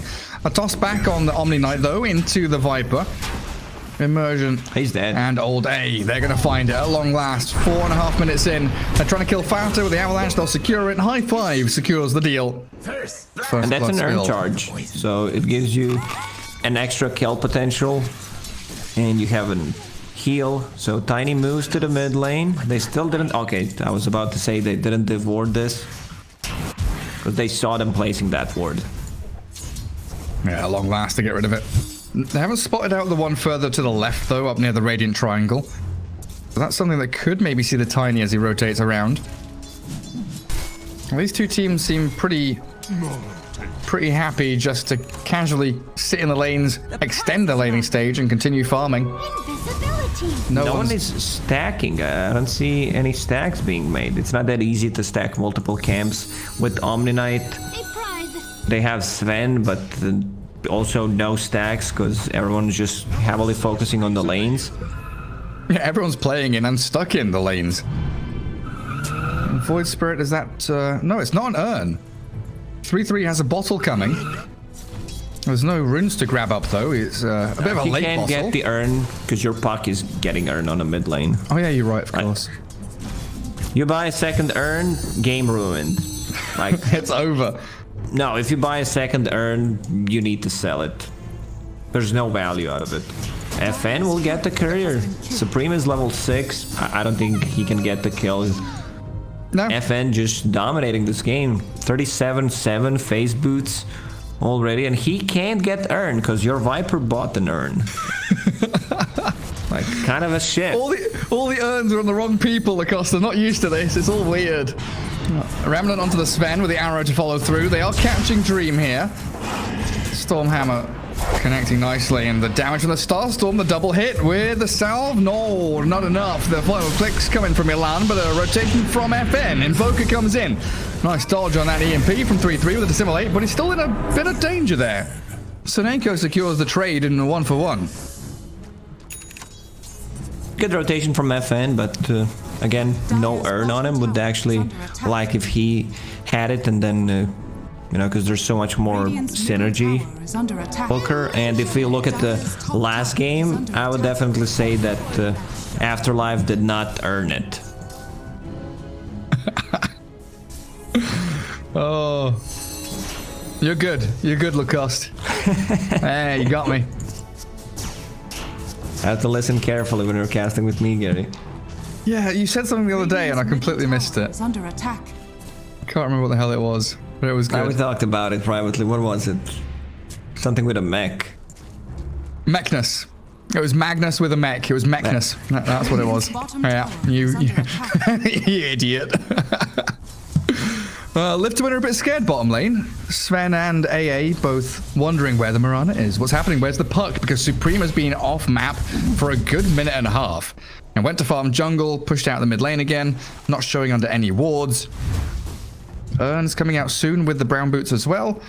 I would love to see Supreme make a TP play somewhere. Blade Mail for Spectre done. As the Haunt comes through into the bottom lane, Seneko about to drop. Skitter gonna get himself on the board. TP from Immersion onto the outpost. And FN's gonna come bottom as well. Very far. If you can toss Sven. Okay, he's actually not fine. Yeah, EMP Tornado. Into Remnant, gotta miss. And there's the catch onto Mirana. Yet again a trade. 3-2. And Supreme, he did TP top. The Puck looking for something. But Viper, old 8, has just been making the same move over and over again. He just drags this wave, farms it up under the creep camp. Nothing really bothering him. Sven going for the standard build, which I really like no shenanigans, no Hand of Midas, just Bracer straight into Mask of Madness, just finishes it, and the 3 points in cleave, falls back to the jungle, 2 deep wards, good scout movement from Sven, and if they want to play aggressive, Mirana is high level 5.5 at this point, so can see some rotations with the Moonlight Shadow combined with the Puck. Spectre stacking camps for herself. Nice big large camp there with a Blade Mail to clear through it. Still with a Dream Coil from Supreme and a double damage rune, focusing FN, but that arrow sliding straight past Immersion and FN with Supreme in a bit of trouble. The Tornado connecting. The Invoker's still alive, and Sven's here, waiting on the high ground. Slams into Milan, and Supreme has an aggressive move forward. That Fairy Fire from Mirana doesn't save her. Numbers brought into the mid lane, and Live to Win, punishing the over-eagerness for the Puck to make action happen. So limited on the damage. Like, Omni Knight is level 3. Spectre does not have a haunt, so she can't join a fight. Puck, 3 points in Orb, 3 points in Rift. I think they need 33 to actually have enough. They need to bring numbers. Their damage is very limited. Yeah, and it is a level 6. 33 Void Spirit with Astral Steps. Looks like he wants to continue pressuring the tier 1 there and maybe force Live to Win to come and defend it. One can only dream that we're gonna see Dream Coil on Dream. I think how many dollars is it? It's $3 Dream Coil. $3 Dream Coil. Well, Seneko losing his courier. No boots on him just yet. A couple of 100 gold away from it for that Ancient Apparition. And a big wave being dragged across. Milan gets tagged up by the Viper Strike and yeah, just stands his ground. No leaps. 17 one charges wasn't going to find him any safety either. They do force Live to Win bottom though, and this is all space for Spectre. Middle tower is under attack. It is Live to Win's game to lose, because they're having a really good time. Like, yeah, 1k gold lead, but like, look at the timings. Viper just finished his Road of Atos, so Spectre will have a really rough time just joining into fights. Sven also having a really good time in the jungle. Invoker going for Orchid against the Puck, against the Omni Knight. That's going to be huge. Like, Orchid's going to be here when Sven finishes off Echo Saber. You're going to have a real massive power spike there for their 3 cores, like that Atos you mentioned. With all the catch and kill capabilities that Live to Win have. And how's Tiny doing? 500 gold saved up. He's got tranquils, little bits of bobs, a few items here and there, but money saved up towards Blink is the most important thing. It's a nice safe area for Sven to farm up top and then back into his triangle too, while the rest of his squad defend the bottom tier 1 and move towards where Spectre has been for the last couple of minutes. A bit of sad timing for Live to Win though, because Skitter has just cleared the camps. And it looks good because the next minute is about to come, and you'd expect the new freshly spawned camps are going to be farmed, but Skitter's already out of there. Mirana smoked. Now she'll pop a Moonlight Shadow. Didn't find anything out of that smoke. Double damage. And the coil with the arrow. Invoker gets caught and picked off. There's the Haunt coming in, but Live to Win, they're able to stand and fight here. The trouble is, the Spectre bailed away and they couldn't find the real one. The illusions die, and Seneko, a second casualty of war here as Mudgolems go charging forward with Supreme's Puck, and now a nice little remnant from 3-3. Finding Tiny all day. He's going to get dived at the tower, isn't he? There's so many Mudgolems here. They're just going in. 5 men strong. The buyback from Tiny. Forced down now as Immersion wants to come to the fight. Sven's coming through. But what can he do? 2-man Stormhammer. Toss is there. But Supreme with the double damage rune. He's slaying this Tiny. Blink Dagger be damned. You're never going to get in this game. A triple kill for Supreme. A tier 1 for Mudgolems coming shortly after. Are fortified. And live to win. My Tiny goodness. just ruined his game. Like, he's not gonna have a game. He needs 2,000 gold to get a Blink 33. Yeah, that's a good kill. They'll get him eventually. Picked off by FN in the end. And they don't get the tier 1 mid. The glyph actually extending the livelihood of that tower. That was a sick rotation, like the first one with the Moonlight Shadow. They pick up a double damage on Puck, which kind of made the difference. And the buyback from Tiny. He just bought something. I think he bought a Windlace, because in this he did. scenario, he's like, I'm not getting a Blink Dagger. I just need to be, you know, have more move speed. He's also level 6. I think they needed Sven to be there a bit earlier, but Sven did not have God Strength, so he's like, I'm not deeping. I'm not coming in for this crap. I've not got my item yet. That's probably what Live to Win are thinking, like, why are we fighting? We're waiting for the Orchid, we're waiting for the Echo Saber. That's when we really are at quite a nice bit of strength as they find the Puck. Phase shift into the EMP, the Yule Scepter comes. So the E-Blade, it's delayed on the Puck, but look, it's queued up now. Avalanche there onto Milan, but they've got a Dream Call on Tiny. And Immersion is just really struggling to do anything this game. They've Orchid stop the Omni Knight, but Live to Win have just got to turn tail and run. I like it. Immersion, he's investing. Before he died, spent the gold on smoke. You know, he can resell that smoke. Just kidding. But somehow he needs a Blink Dagger. I've seen Tinies, you know, having a rough time if they don't get early kills. Like, Tiny was a top tier pick 3-4 months ago, and teams just realized how to play against him. Don't feed him away early kills. Bottom lane, Void Spirit. Yeah. Not going to be found, though. That Moonlight Shadow gives him safety. Man, you got me thinking. Do you remember 6 years ago or so, there were Earthshaker players who would buy like TP scrolls and then sell them. Yeah. But there was one that like won an important game. I think it was Next KZ, but I can't remember his damn name. But those were the good old times. Oh, I'll try to remember his name. Was it Stallcat? Was he the one playing the Earthshaker? May have been.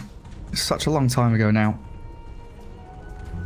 But I just very clearly remember in my head, he's like bottom lane. He gets a 5-man Echo Saber because he sold like 25 TPs that he'd been buying for like 7 minutes. That team was actually legit. Like they could win against anyone. It was something. I don't think any of the players are still active. Mantis, it was like Mantis, Stallcat, and whoever else. It was great. Rod of Atos dodged again. 3-3, really quick on that finger with Dissimulate. And because Void Spirit is playing with Morana, you want to have a longer duration Remnant, so he just maxes it out. On the opposite of the previous game, where Resonant Pulse had much more value, because he was playing into Phantom Lancer. Mid. Arrow mid. Catching Suneko. That Cold Feet going to get stopped by the Phase Shift, but in comes the Sven. With God Strength, double tap, down goes Morana. They've also got a good Viper Strike there, but Supreme dodges the Avalanche with the Waiting Rift, and then heals from Fata. And then it all stops. 1 kill for 1 kill. Middle tower Denied tower in the mid lane. Radiant's bottom tower. Very short bursts of aggression as both teams kind of itching and desperate to open this map up for themselves, but Live to Win have a slight... Oh, I was going to say they've got a slight advantage here. Skittery walks back up the high ground. Dagger's down. These Tornado... It actually makes him dodge the Rod of Atos. Blade Mail's popped now, but it's already fallen. Dire's middle tower. That's so costly. Like, he went back to farm a different part of the jungle. They catch Sven. They jump onto Dream, Yules up onto the Invoker. Now Ice Blast flies straight over their heads. Live to Win, still 5 heroes here, but Mudgolems hold the high ground. Yeah, he's going to shatter. Oh. They heal at the last second, and they drag AA back up onto the high ground with the Remnant. That was pretty cute. Yeah, that was the last tick before he used the heal on Omni-Knight. Was very close to dying. Skitter, that has to feel bad. He was about to leave that area, and suddenly, like, I should stack the Ancients. I think that was his thought. 1 more stack. Well, he'll get back there now and farm. At least an Ancient camp. Still under a Radiant Observer Ward for now, though. And Mudgolems planting themselves in that top left corner of the map. Kind of want the tier 1 tower there. Hunting for someone or anyone. What's FN up to next? BKB for the Invoker after Orchid. I think Sven's heading into a BKB of his own, already with the axe and the recipe.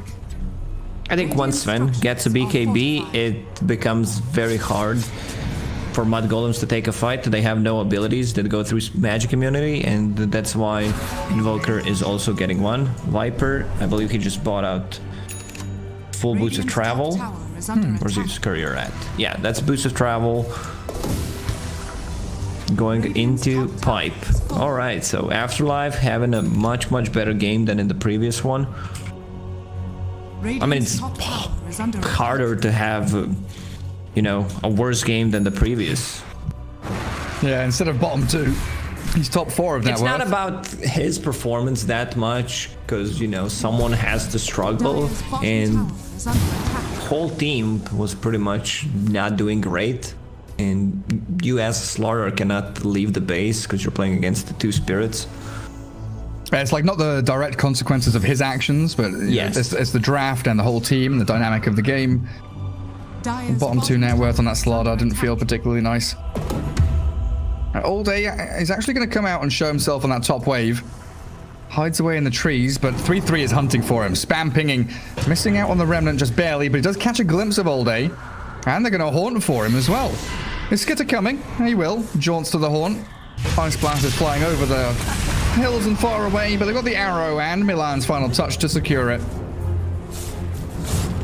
The rest of Live to Win.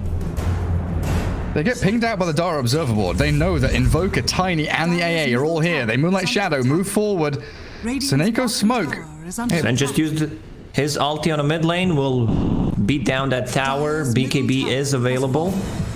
And FN under a sentry ward, Yule Scepter up. They're going to find the catch with the Remnant and Arrow. FM's just being blown up here, obliterated as the Avalanche and the toss. Trying to buy a bit of time, and Sven to the back lines, but that's a Guardian Angel. You can't defeat Supreme's Puck, he's too tanky. Survives through it all, goes Scepter to boot, and now the move forward, finding Immersion, blowing him up with 3-3, but the Cold Feet's going to hit him, snaps and holds him in place. Mudgolems bringing the Spectre in, but not really wanting to continue fighting, so they just leave Fata there to be killed off in a double kill for Sven. This Sven's Stormhammer with the Dispel mechanic is gonna be problematic for Mudgolems against the Guardian Angel. You have Puck with the Yule Scepter, Ghost Scepter, any kind of Scepter, you're gonna Dispel it. Also there's Void Spirit when one Yule's, Mirana building one.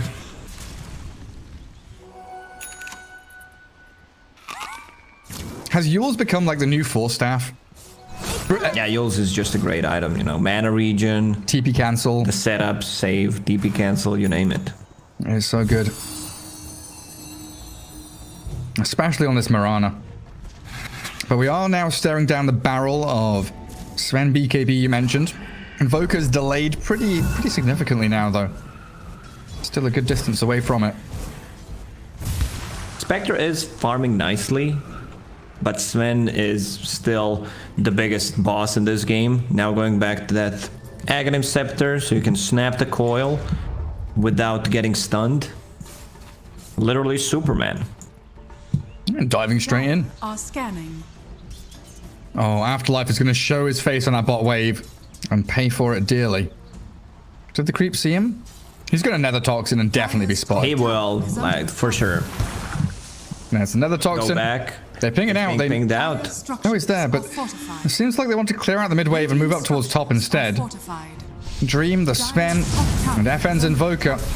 Backed up by Seneko and Immersion as Milan moves in with a Yule Scepter onto the creep. Nice setup there. The arrow still hits onto the Sven as All Day TPs to that was the play. Catapult, which is about to die, and the jump in. Dream called there. Dream's in trouble. Didn't get his BKB off. Now finally it'll come, but the Haunt arriving from Skitter. Stabbing into the back lines, but not finding a target to stay on. Who's the catch? Trying to take down Dream is BKB and a TP home, barely. Making it out of there, and Seneko, oh, Yule's cancel on his TP, so a sacrifice. As Live to Win, trying to retreat, but the Tiny's also been picked off with a Remnant catching him. Tossed back. Not really gonna work out. They've also found the Viper. Rod of Yule Atos. Scepter's working magic. Yeah, it held Supreme in place for a second, but this Yule's on the puck with an E-blade blowing up into this old Afterlife Viper. The arrow again from Milan. Hold him in place. And 3 kills in quick succession. Opens up Roshan now, potentially for Mudgolems. I think Sven should have died. Like, he was very low. Omni Knight had Purification, 1 Astral Step, and the Simulate were ready. They were just afraid that they're gonna turn the whole fight around if he gets a BKB off. But he should have died there. AA Blast, connecting on 5 people. Not too bad, at least for the post-game stats. Amping up Seneco's damage, yeah? Oh, Supreme. Careful, hey? Waning Rift. Back down to the low ground. Arrow. Remnant into Arrow. Bit Not slow. Not comboing it up perfectly that time. And Sven just back into the jungle, but they've stopped the Roshan being taken by Mudgolems. Dire's bottom tower is And under a long line drawn in that bottom lane. You try and stop the push into that tier 1. Keep the bottom jungle open as much as you can for Skitter to keep farming the triangle. It never feels good buying BKB on Spectre, but something Skitter needs to do, right? Yeah, you're playing into Viper, Invoker, you kind of... it's not so much about, you know, Invoker, it's about the break mechanic where 2 of your abilities become useless. And Roshan with Aegis going to the Sven. That's going to put him in a great spot here. God's Strength is wearing out in about 10 seconds, though. Might be an opportunity for Mudgolems to think that they're stronger. Dire's middle tower is under attack. They're sticking around mid, though. Not going to be following Live to Win up towards the top lane, which is a pretty simple tier 2 clear up for them. Dire's top tower has fallen. And the big Seneco ping saying, let's go high ground, boys. Radiant's bottom Now Sven's ready. Aghanim's is on the courier coming out to him right now. Dire's top tower is under attack. Spectre with a TP back home. Needs to be careful. There's like 1 Astral Step into Yule Scepter. Someone will need to block the arrow. Radiant's bottom Immersion starts with that avalanche blink in. Dream's there and Skitter down to half HP. The Ice Blast picks him off and he's gone. 3-3 got all caught up in the tornado, and yeah, it's a decent coil, but the damage is now lacking with your Spectre gone. Supreme takes down Seneco. Stormhammer there, catching 3-3 by the Guardian Angel. Fata keeping his squad alive. Supreme needs to keep the magic damage flowing, but this EMP is going to cause problems as it does burn through Fata and Supreme's mana pools, and the Stormhammer just keeps landing. Dream's first life not even taken. Still holding the Aegis, and they've lost 3 heroes so quickly. If they got that kill and Sven took the Aegis off, I'd still say it was worth it for Mudgolems, because they killed Tiny. AA used the buyback. Not sure why AA used the buyback there, because he had no blast, and the towers. Spectre needs to be more careful. Just 1,000 gold away from that BKB, and this fight, all of these kills, got Sven closer to his level 20, so with -5 extra seconds on the Stormhammer, like, it's a pretty big deal. Like, the Dispel mechanic, it's not so much about, you know, damage, it's about having Dispel on lower cooldown. The prize is mine. Yeah, keep dispelling all this nasty stuff. A DD rune up at top. Oh, this is great for Dream. Double damage. Where are they going to head into? Dire Triangle. Bottom lane, tier 1, tier 2.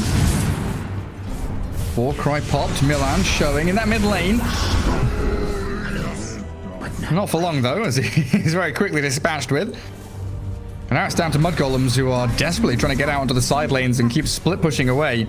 But the high ground shove, this DD rune is still there. God Strength is ready. Aegis in hand for another 2 minutes. I don't see why not. Live to Win can just go for tier 3. High ground's being pinged out. Look at this damage, 500 without God Strength. That's 8, almost 900 damage. Everything gets dispelled by the old Scepter. And they've got 3-3. He's being blown up. Tries to dissimulate away. Blast. Ice Blast flying, but 3-3's dodging. Dodge. He's not going to get clipped by it. close one. Always fine. Back in Fountain, but your tier 3 is not fine. They've got to glyph it up. Yules from Supreme and holding the Dream Coil. Still another minute and a half on the Aegis, and they've got to toss back. Snaps the coil. The tower hit's not enough. And a bit of lifesteal there from Sven. E-Blade. Keeps him alive until the E-Blade claims that first life. Now the Spectre. Haunting. Trying to catch up to this Sven. And Dream, he's been left alone. The rest of his team said, okay, Sven, bye. See ya. He didn't even get the tier 3 tower, didn't get the BKB off, perfectly timed arrow by Morana, and now they're chasing. Not going to find anyone, are they?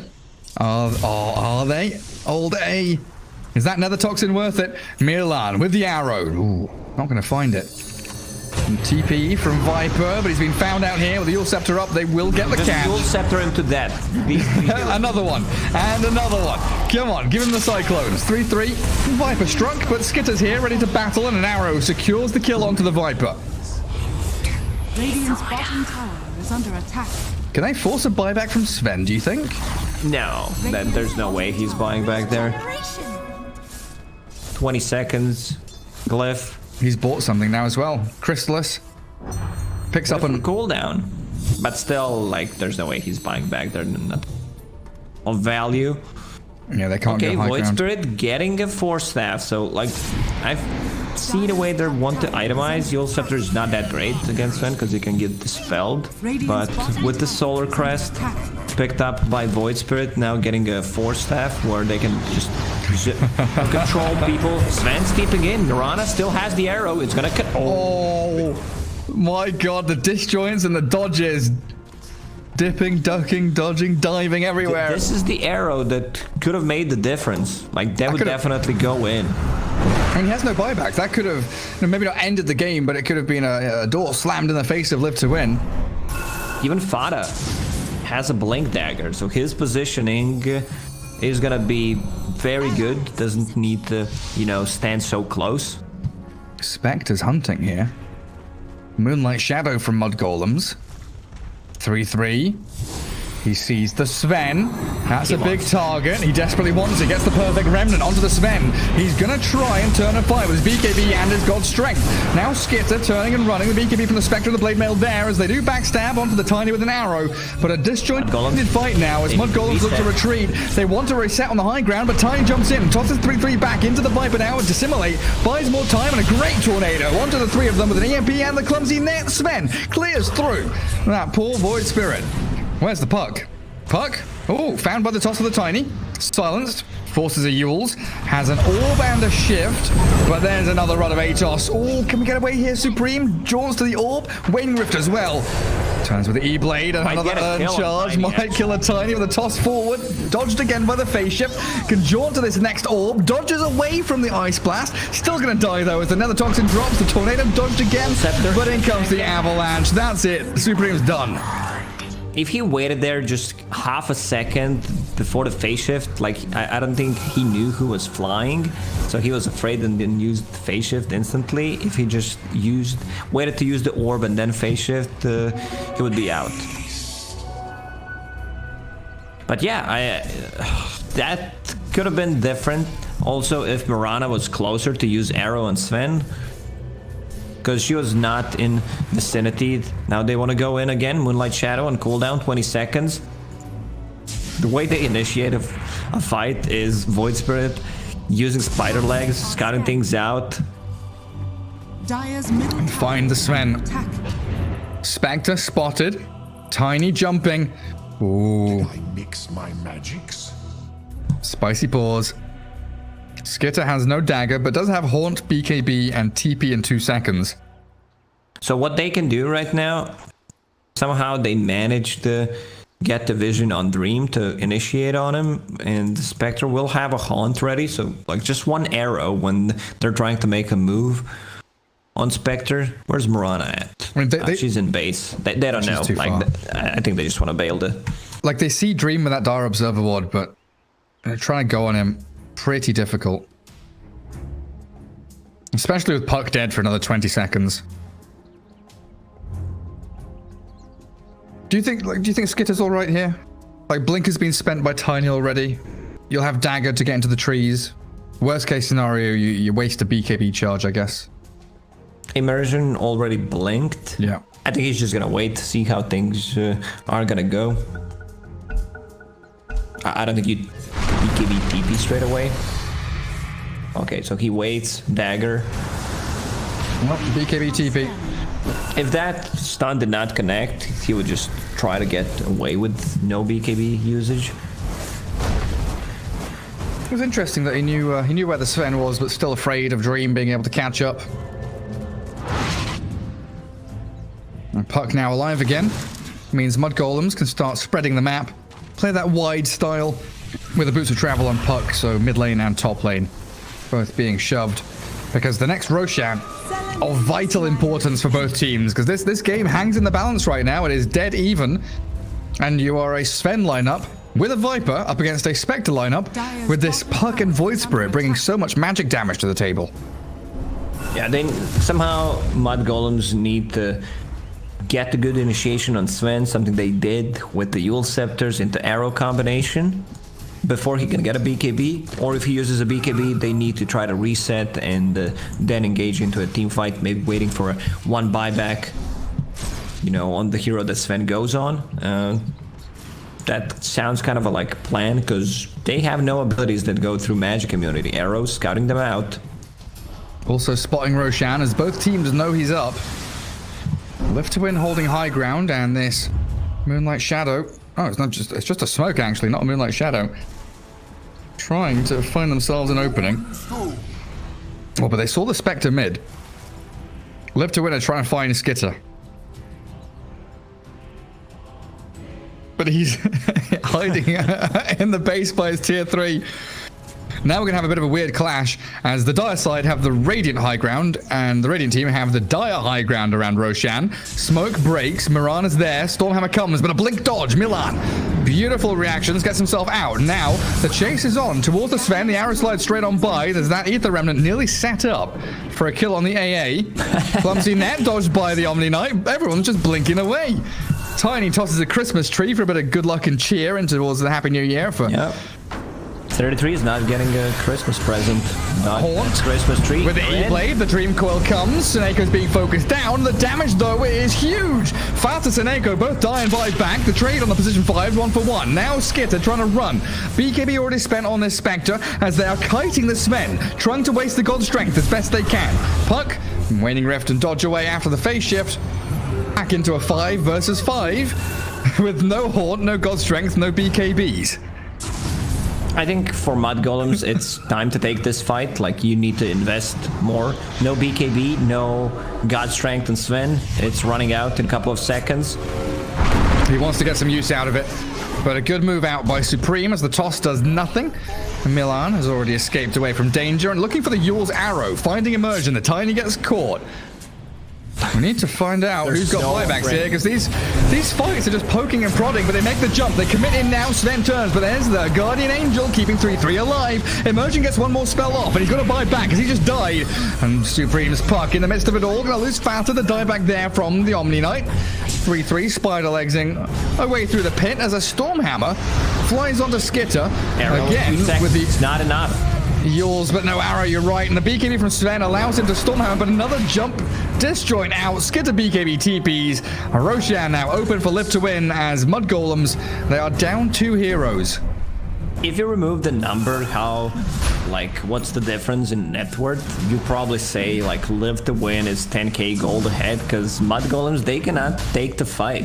What they can do is poke, see what happens, get some chip damage. How many blink daggers do they have? One on Omni Knight and one on Mirana. So this is the way you also itemize against Sven. We see it, Sven goes in, you use that blink dagger. That's how you dodge it. Puck with the phase shift can dodge the simulate. Oh, Milan. He was trying to go for a steal or something there. Stormhammer dispelling the Yules, though. It's under attack. And Roshan hands over his goodies. Yeah, I think in the next patch, like, whenever you use a Stormhammer, it should also dispel Sven. So if you have, like, a Gale from Venomancer or any kind of something that you do not want to have, it should also dispel you. That seems really balanced. Yeah. You just combine Rage with Battle Trance and Stormhammer, put it all into one spell. Sounds super good. Why the hell not? We'll live to win. Back in the driving seat. This Viper, 2000 HP and incredibly tanky. Just not someone that you can go on. Once the patch comes out, like in the Reddit thread, the first comment will be about Sven. This is my prediction. It's gonna have the most upvotes. So Sven with that cheese and Aegis getting closer to level 25. It's becoming harder and harder for Mudgolems to take these fights. They can kite against Sven, but still, at the end of the day, Sven's still not afraid of anyone on the Mudgolems. Yeah, they're really not. But you know that Reddit comment, it's not going to be anything intelligent. It's not going to be a paragraph of analysis. It's just going to be Sven, XD. And that's it. Yeah. Could be, yeah. 500 upvotes. High ground time again for Seneko and the boys. They've tried several times, like mid-tier 1 is on 171 HP. Top tier 1 about half HP. Let's see if they can finish one of these tier 3s. Dream.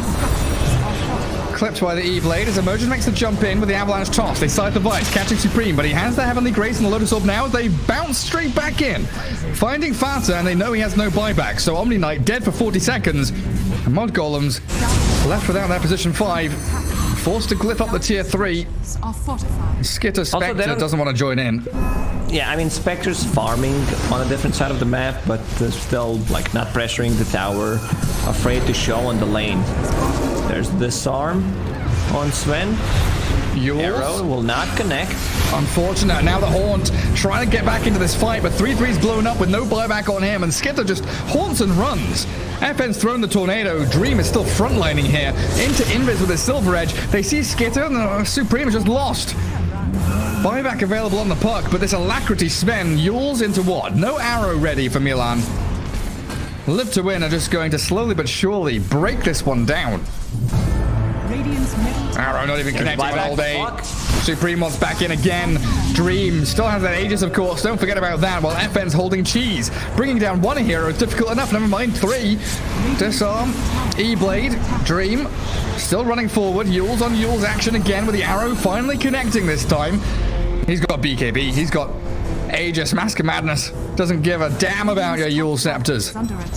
Big play from Skitter. Like, Sven was trying to run away. He uses Spectral Dagger, gets in front of him, and then Havoc Hammer to force him back into his own base, which kind of prolonged the fight. Nothing happened, but still something that you can do with the Havoc Hammer.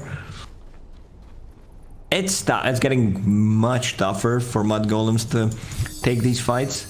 Also, I think Spectre needs Abyssal Blade instead of that Butterfly.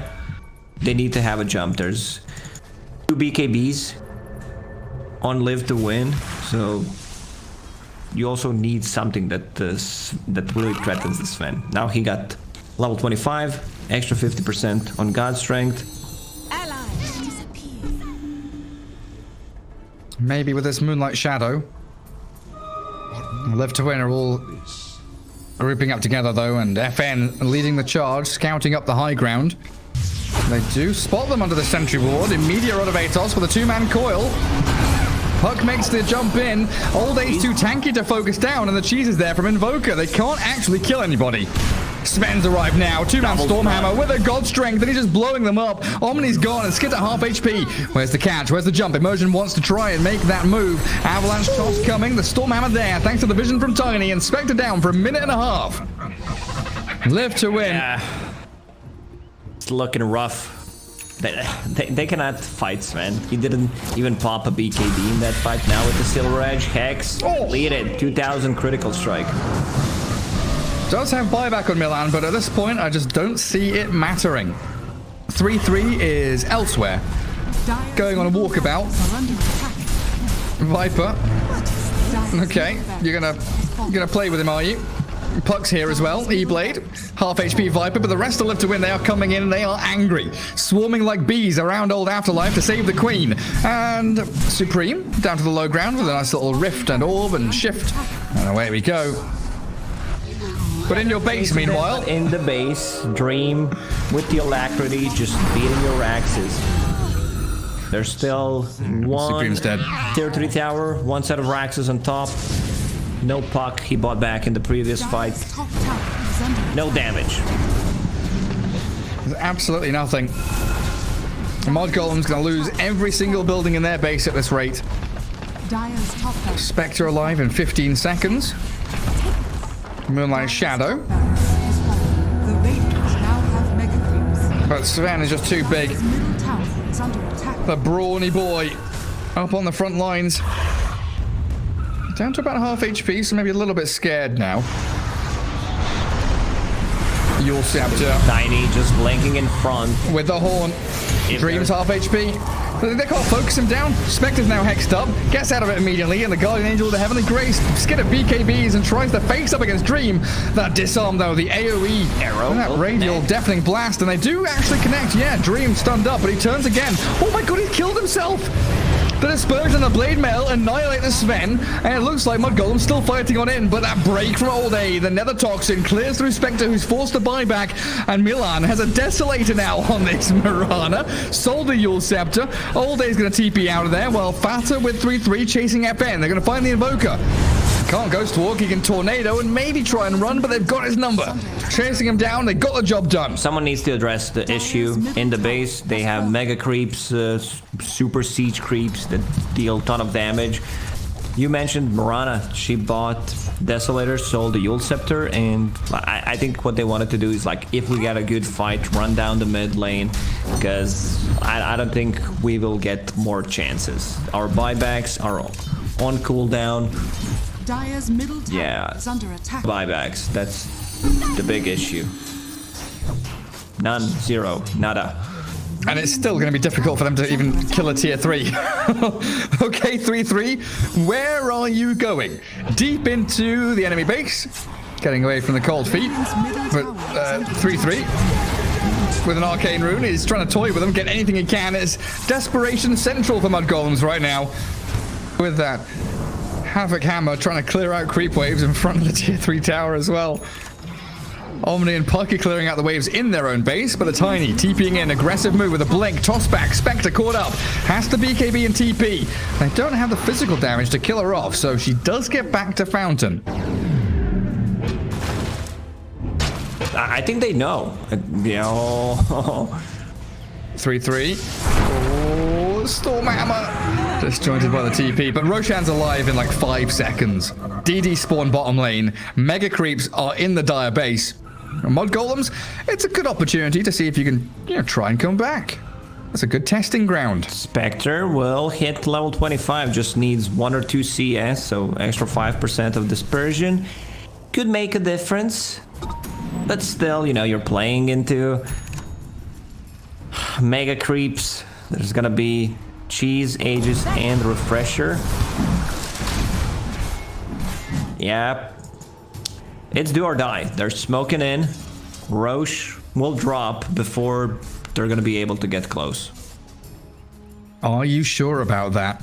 Because Milan is use very sneakily. He didn't. Dream is holding God's strength. The Rod of Fatal's there. 3-3 tornadoed up. The arrows flying through. Sven BKBs gets the Aegis and the Cheese. And Old A focusing in onto 3-3. The Bubble Strike bounces back with a 3-man coil. Puck, a good initiation. They dodge the Storm Hammer with a face shift with an E-Blade forward. They know that Dream doesn't have BKB. The God's strength is starting to wear off. Milan in the midst of it all. Kills off FN who buys back. And they've lost 3 heroes. The buyback from 3-3 will come, but Skitter has to run away. Even with the DD rune on the spec, they cannot make the retreat. Spectre's down, 2 minutes gone, and GG's called.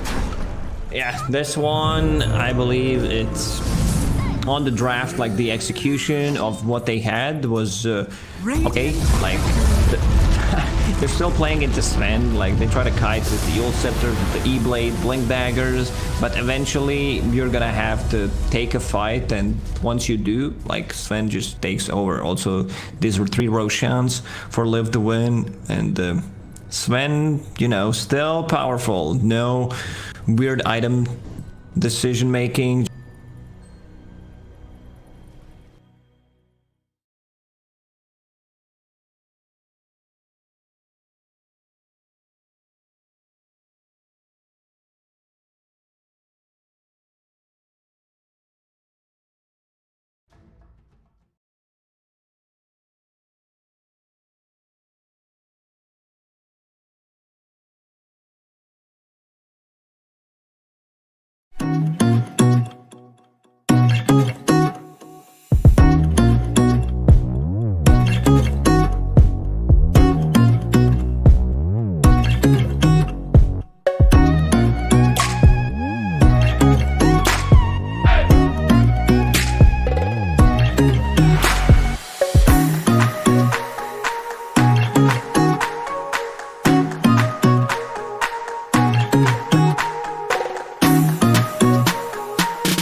But yeah, I think someone let the Sven Omni-Knight through. They went Earth Spirit and Troll. It might have been OG that did it, in 10 fact. seconds So it's kind of a backup plan for them for sure. And this is one of Milan's best heroes, would you agree? It's hard to say. Like, he plays so many heroes: Earth Spirit, Marana, Clockwork, Shadow Demon, you name it. But yeah, his Earth Spirit's pretty solid. Rock solid, I would say. Very good. You know what? You're gonna get like a Reddit thread where someone just lists every single pun and every single joke you make. It's not possible. Every dad joke. I would get banned. People would not watch me if someone did that. To, see how much stupid stuff I say. So, hey, yeah, your Wikipedia profile just got like an entire section of dad jokes from Lacoste. Omni-Knight, I mean, you can still pair it up with Sven. I don't see why they should not do it. Yeah, go ahead. During the break, they had a gentleman's agreement where both teams were like, we ignore Sven. It's, one of the last games of the patch. We'll just forget about him for now. Sure. Messaging on Steam saying, Sven's banned. We're not going to actually ban him, but he's not going to be there. Dire team pick. And he's not. Omni-Tiny. I just had to double check that Sven wasn't banned in the first phase and I missed it. Omni-Tiny is this, okay opening where you have a lockdown coming out from your position 4, which is most likely going to be Tiny. Live to Win, they don't play that much Tiny, and when they do... Okay, so this is what they were fishing for. Like, we talked about this stuff during the first game where they try to copy it from... OG against the Alliance, and they still lost the game, but it's an extremely powerful combo. Yeah, it sure is. Banning out the Storm then, straight off the ban as well. So it's going to be the Supreme mid-Morphling, you assume, right? Exactly, yeah. You still need to get a carry. The dual core lineup seems to be working like much better than just having a one single core that you can buff up. Like even in the previous series, like Invoker, he still scales with the item build that he went for, like Orchid, BKB, Alacrity, either on Sven or on him. So it's still a ton of damage from your mid lane, and Viper's utility, but also still deals a ton of damage. Yeah, so some of the things that Alliance did up against this was like they picked instant stuns, like Dragonite, for example, silences. They had Prophet, I believe, with like an Orchid. They had Mars and Troll to give them this team fight, and Omni-Knight backing up the Troll to actually battle into the Morphling. So we could maybe go down that direction for Live to Win, because Morphling could still be susceptible to getting blown completely up. And in those games against Alliance, Mudgolems did have Supreme standing in, and he didn't have a particularly good time. Yeah, there's the Viper ban. I'm not sure if Supreme is, on a tryout, because Barania was kicked and they need a new mid player. But yeah, Supreme, when he played for NIP, I feel like him and Saberlight were the best players on the team. 5 seconds. So no surprise, like Mudgolems as a team that I would say has better chances of succeeding if they stick together, like just, playing for them, thinking about himself. It's an interesting question, though, because we've seen Saberlight tweeting that Misha no longer playing with them. He did say that Supreme was only standing in for Mudgolems, but you can never be quite sure, through a couple of tweets, which way things are going. And the Sven now grabbed up by Mudgolems, so snatching it away from Live to Win if Seneko wanted to go that direction. Sven Morphling, like, what's more powerful than one Sven? 2 Svens. 10 seconds remaining. What about Enigma? Like, this is something that I want to see: percentage-based damage against the Morphling, against the Sven, also Midnight Pulse, the Black Hole threat. Could be a bit slow. Oh, it's banned out by Live to Win, never mind. But yeah, percentage-based damage that you want DP and Enigma. Because they were afraid that combination that OG ran, like they had Morphling Earth Spirit plus Enigma, where E-Blade slows you down for 4 seconds, keeps you inside the Midnight Pulse, and just amplifies the damage. So it's a pretty sick combo. Yeah, it definitely is. Where do we go now? Omni 5, Tiny 4. You mentioned Slardar for Live to Win as a potential POS 3 for Afterlife. Invoker for FN, though, going to come out first, prioritizing that. And that should be a mid lane where, you know, again, Invoker with Quas should sustain pretty decently. Yeah, and this time around, Invoker might be the one getting a Spirit Vessel against the Morphling, something that I'd say you need to have. Also, they're not revealing their carry yet, so there's gonna be one guy they will buff up. Who's available? Like, Troll still seems like a really good option. Yeah, there's tons. There's plenty left. And Invoker's also pretty hard to gank in the mid lane. Earth Spirit, we often see him kind of floating around from one of the side lanes into mid as his natural trajectory. Yeah. And Invoker's like, Tornado, I'm out of here. Cold Snap. Can't catch me. Underneath the tower, something that Earth Spirit loves to do. Dive in, and Invoker could easily get a return kill. Alright, Mudgolems. Is it Fata time? No Undying. No IO. No Dispel, Omni-Knight. like Enchantress is still available. Like, Yeah. you have Earth Spirit, so control is there. You don't necessarily need to think about... oh, yeah, there she goes. Like, it's a really solid lane with Sven, where you have a ton of kill potential, and the Dispel mechanic against the Omni-Knight is just amazing. It feels like this draft has kind of gone backwards. Like, first phase heroes have been brought out in the second 10 phase. seconds remaining. And the mind game's kicking in. 5 seconds remaining. What's Seneco's turn?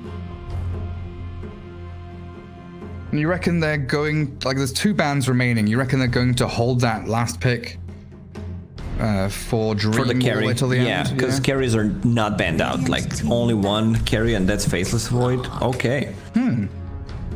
We get another Slark coming. And it's a hero that you can buff it up. Yeah, looks like a really good Slark game. They can't fit in Lashrak. They just need to ban out the offlaners that Slark is afraid of. So Hawk, that's vision, so Slark cannot, you know. It's a good thing to have Beastmaster against Slark, because if you give sentries to Slark, he might think, yeah, underneath the board, you place a sentry, waste the gold, and it's actually a Hawk if you don't get the kill on the Hawk. And he really doesn't deal well with summons, does he? Like boars Yeah, and he necro doesn't. units. He can really struggle to that. Radiant. Well, what else is there then? What's this final ban going to be? Dire team back. Like Timber, Enigma, okay, Darkseer as well apparently being taken out. Darkseer, Earth Spirit. Definitely not the hero that I would expect, but never. I don't think I've seen Darkseer ban in the last month. That's probably something that maybe they scrimmed against each other and they did it, so that's why they ban it out. Seconds remaining. Maybe they saw the Enigma game earlier where it was Darkseer Spirit Breaker and they're like, wait a second, even though they lost, still a good pressure lane. Could go up in the face of the Slark. Then on the other side, banning out some offlane heroes, of course, against Old A. Venomancer out as that oppressive hero could really get under the skin of Sven. Mars is still available for Mudgolems. It's also like Radiant team pick. Mars not contested at all. Yeah, he's kind of been ignored today. I've not really seen him played. Also, Phoenix has kind of been ignored this series as well. Like, I guess a couple of bans early on. But this game in particular, no Phoenix at all to be seen. And Tide Hunter. There's your final pick for Live to Win. Should give a nice bit of safety for Slark in the team fights, especially pre-BKB on this Sven. Have that Ravage, the Gush with the minus armor. Lots of slows. 10 seconds remaining. I'm just looking through the hero list. Seconds remaining. I don't see that guy that, you know, just completely dominates the Slark in the laning stage. It's Slark Omni, which provides Slark so much sustain, and you know, you can make some stacks for Slark, leave him solo XP so that he gets to that level 6 much faster. Also, there's no AoE damage that Slark is afraid of. Earth Spirit, that's pretty much it. It's where I'd love to see like a 3/3 Necro, or like, you know, some funky pick from Mudgolems. Now select. Oh, it is Lashrak. Yeah, You I said it. mean, I didn't think they can fit into it, so it's just gonna be an offlane Lashrak And that's the first hero that comes to my mind. Against the Slark could work, could also easily like backfire if you're not having a rough time. Leshrac is a hero that consumes a ton of gold on the map. Especially with two greedy cores already. Yes, exactly. It's a greedy lineup for Mudgolems. I love lives to win lineup where, you know, they have a good scaling core. You have Omni Knight to buff him up. They also don't have the answer for the Tidehunter. It's that nice kind of very evenly staggered farm, right? Where you're going to have, you know, all three cores kind of farming the first 10 minutes of the laning stage. FN maybe needs another 5. And then Dream is going to get the rest of the time just completely farm up the rest of the map for himself. Like Immersion just needs a blink. Seneko doesn't need too much for himself.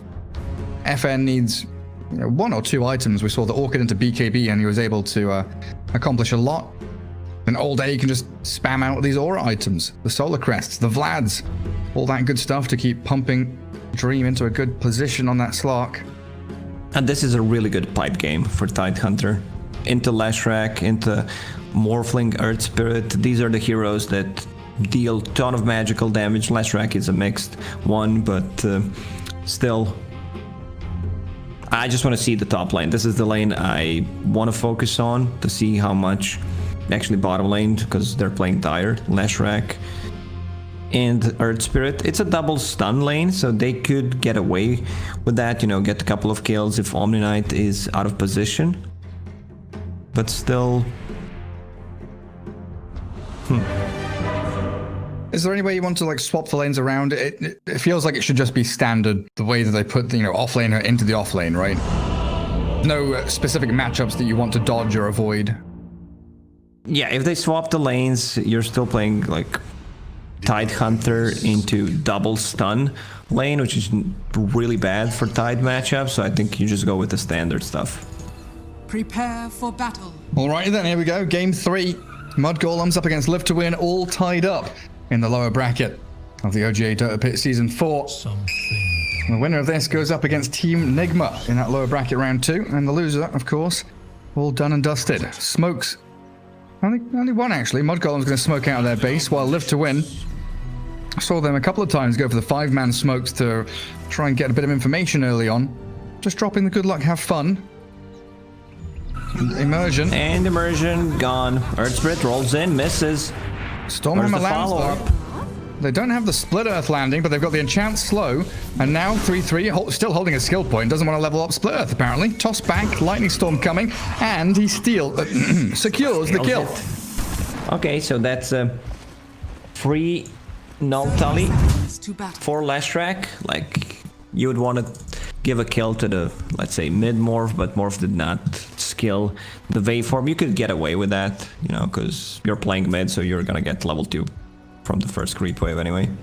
True, true. Slark in a pretty forward position. Dream looking to try and steal one of the bounty runes potentially, but Milan and 3-3 have already made their way over there pretty quickly. Skitter and Fat are going to get one up top. So 2 for 2. Pounce coming. Oh, 3 for 1 actually. Milan does get forced away to his tier 1, but very good start there for Mudgolems. 3 bounty runes and the first blood. And it's a good start for this bottom lane in particular, the one that you said you wanted to be paying attention to. Like 3-3 having the first blood and the bounty runes going into his pockets. Really nice for his double null start. Yeah, it's so much damage, and not just about damage, it's also about mana regeneration, which this hero really needs if you want to be constantly spamming the spells.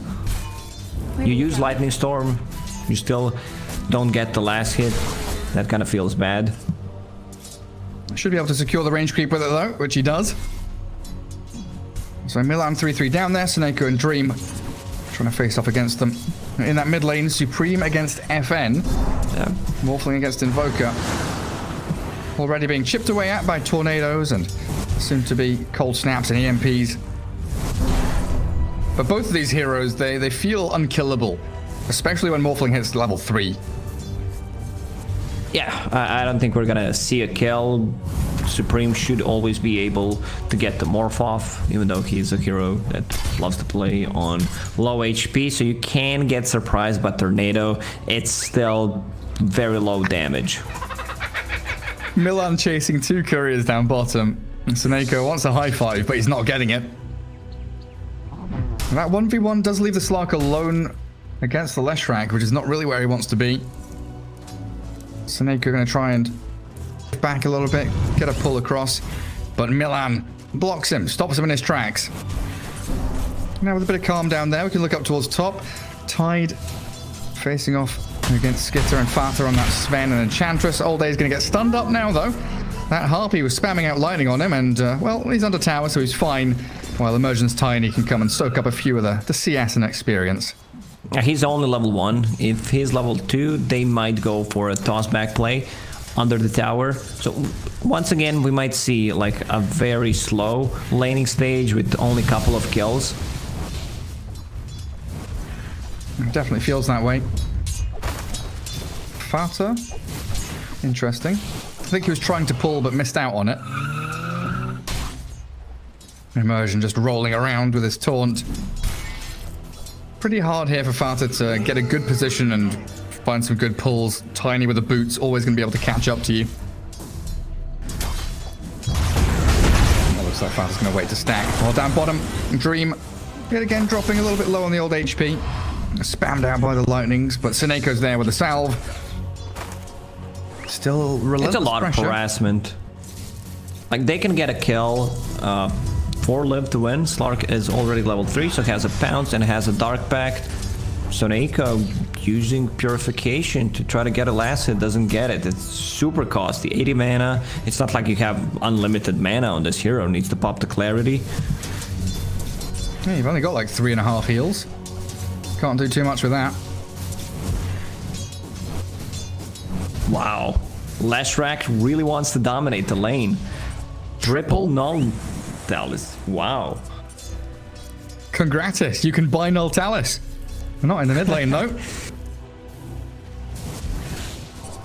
Just keep spamming out that lightning storm. It's getting annoying for Dream. And again, a roll from Milan, stopping Seneko from doing any more pulls. So they're keeping the lane kind of where they want it. Pushing onto that tower and making sure that Dream has to fight for every CS. While up towards top, they do have the chain stuns on Old A. Stormhammer into the Centaur, but Tiny, the Immersion man, comes in. Good avalanche and the toss back and the final impetus shot, not enough to find Afterlife. So he salves and he's got that Ring of Regen ticking too. And you're right, looks like he's going to go for the pipe. Ring of Health is queued up, so... Might be Meteor Hammer. He might still swap things around. Something that the Tide Hunters love to rush. This casual Ring of Regen is just for the lane. Oh, he's getting very close to that 20 gold. Can they kill him? Nah, they don't have enough damage. No, they can't. And then bottom lane, Milan diving under tower. Dream. I'm not going to be able to follow through on anything. With the clarity going, 202 build for him. Really is making Dream's life a living hell. But got raindrops on the Slark, so he's at least able to mitigate some of the damage coming his way. Pinging out on the Slark. Trying to force him to pounce or something. As up top. Again, a stun landing. Immersion. Once more, just avalanche and trying to run away, but Skitter's popped the war cry and sprinting forward, trying to spill the blood of Tiny. Does get the second kill of the game up for them. And Fata will get that bounty rune, so that's 1, 2, 3. Wow, I think they picked up 6 out of 8 bounties. Yeah, they did. Yeah, that's 3 and 3. And how's that mid lane? Not peeked in there for a while. Invoker 29 and 11. Morphling at 20 and 10. Bit of a backstab though. And FN's Courier sniped away. And FN does have that urn. It would be nice to get some charges on it. Kind of difficult from the mid lane. And Supreme just keeps waveforming into the creep wave, shoving it out, then he can fall back to farm up some jungle camps. As the top rune spawn, guarded by Fata. DD for Morphling now. That's a wonderful We'll refill grab. the bottle, and I mean, it can still get dispelled by Invoker, so not that big of a deal. And yeah, Tidehunter will go for the Meteor Hammer instead, just some more tower damage. They're a bit limited on stuns and the setup for it. Like, the best they have is 3-3. Toss back into tower, and there's FN's rotation. He wants the urn charges, and he'll find one here by slaying Leshrac. Killed off under that tier 1. Nice little move from 4 different heroes. Then Seneko comes into mid. Try and soak up some of the experience that's been left for him by the Invoker. Supreme, with the help of Milan, trying to chase Seneko, but even with just a Windlace, he's able to actually skip away. 2 seconds till Tornado impedes up. FN thinking about going for it, getting a few whacks of the DD Morphling though. And then up at top, Afterlife. Is he going to die here? The Hellbear claps him, slows him down. He doesn't have boots, but 8-1 charges and another anchor smash, but he's been body blocked in. Oh, no, he hasn't. Fat doesn't get in front of him. Slows with the enchant. Sven still going with the God Strength. Can't get the toss. Immersion can't save the day. Invoker did not have a TP ready. If he has a TP, that's easy 2 kills. With the Tornado and the already earned charge, yeah, I mean, they're still gonna get the kill. The big one as well on that skit of Sven. Has been killed. Seneko does lose his courier though. Sven did finish off Mask of Madness, so the death not mattering a massive amount. They're also going to get the stun onto the Slug, but missing the roll. Level 6 Slug. Pulse numbers going from 3-3. Pops the Shadow Dance, leaps away with a pounce, and he's safe and sound. Sometimes the best thing you can do is body block people. It's better than using the spells. It's better than a stun. Mid lane. FN. Just All his mana gone. Has 3 mangoes though. Oh yeah, so he does. And a clarity, but in comes Immersion. Got off the strength morph anyway. Attribute shifted up. And now he can heal very effectively. What? So they're doing a very good job just securing the runes for the mid Morphling, who needs mana to continue to dominate his lane. 300 gold in front of the Invoker. This should be an easy one. Oh, super easy. Fanta scouting out this tiny rotation though means that the cores on all the other lanes perfectly happy. And a 3k lead in net worth here from Mudgolems, even though the kill score is all tied up. You look at the net worth board. Leshrac, 4,000 net worth. Now moving on to Seneko to try and find a solo kill of his own. Rotations coming in, Milan and FN looking to try and get this catch. Oh, she's so dead. Oh, 3-3. Cold snapped onto that tower. And FN really making the most of this early Invoker pressure. While Dream misses the pounce on Milan. Fanta's there, making sure that they don't keep converging onto the Earth Spirit. But it's the mid-tier one for Morphling, and Sven up top is just farming freely too. Even with 2 deaths, Leshrac is almost on top of net worth. Impressive. Like, he should be more careful, because, you know, you feel like, yeah, I did so much in the laning stage, but that means you're also giving a lot of gold to the enemies. Mudgolems coming down bottom lane, but a good observer ward placed by Immersion. We'll spot Milan, and they know that Morphling has left the mid lane now. Very good ward. Will get denied in less than 5 seconds. Oh, well, it gave them the information they needed. Yeah. Immersion will do the same thing. Milan places observer ward right after one of those got devorded. So if somehow they place a ward on the high ground, they will see it. They sure will. Sven's having a great time. 5,000 net worth, Mask of Madness, Phase Boot's done. Skitter still has that triangle wide open for him as the Bounty Rune is actually still standing there. Not able to put any pressure top onto the Slark. And in fact, Live to Win are just going to leave Slark top while they TP a number of heroes bottom to get on top of the Leshrac. Down to half HP, 3-3. He's been burst apart. The pulse number's still going, but that's it. He's done. FN's on a killing spree. Wants Milan, the kick back on Immersion there, and Skitter, he doesn't really want to stick around and fight this. He's got God Strength, but backs away. Leshrac once again overextending, and that fight was without Tidehunter even using a Ravage. He's very farmed. Boots of Speed, Wand, full Meteor Hammer, level 8. 3-3 Leshrac, TP straight back down bottom lane. Let's go again. Tier 1 tower. Give it, give it.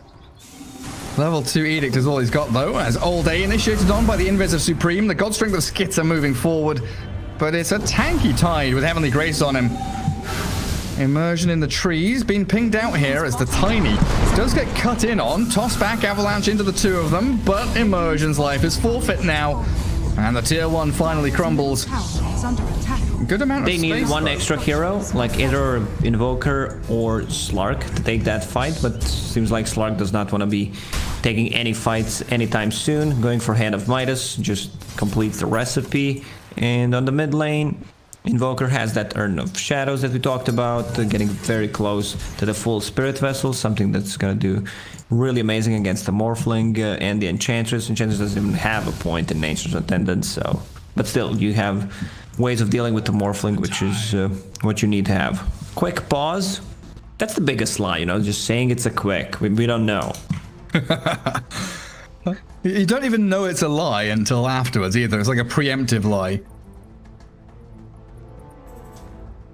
Slark has Diffusal Blade queued up, and I've not seen this in a while. We've seen the Midas into Silver Edge, the build like that, where you head into like a BKB or get Scardy later on. Diff Blade against Lesh, Morphling Sven, it seems alright, but it doesn't seem like game-defining.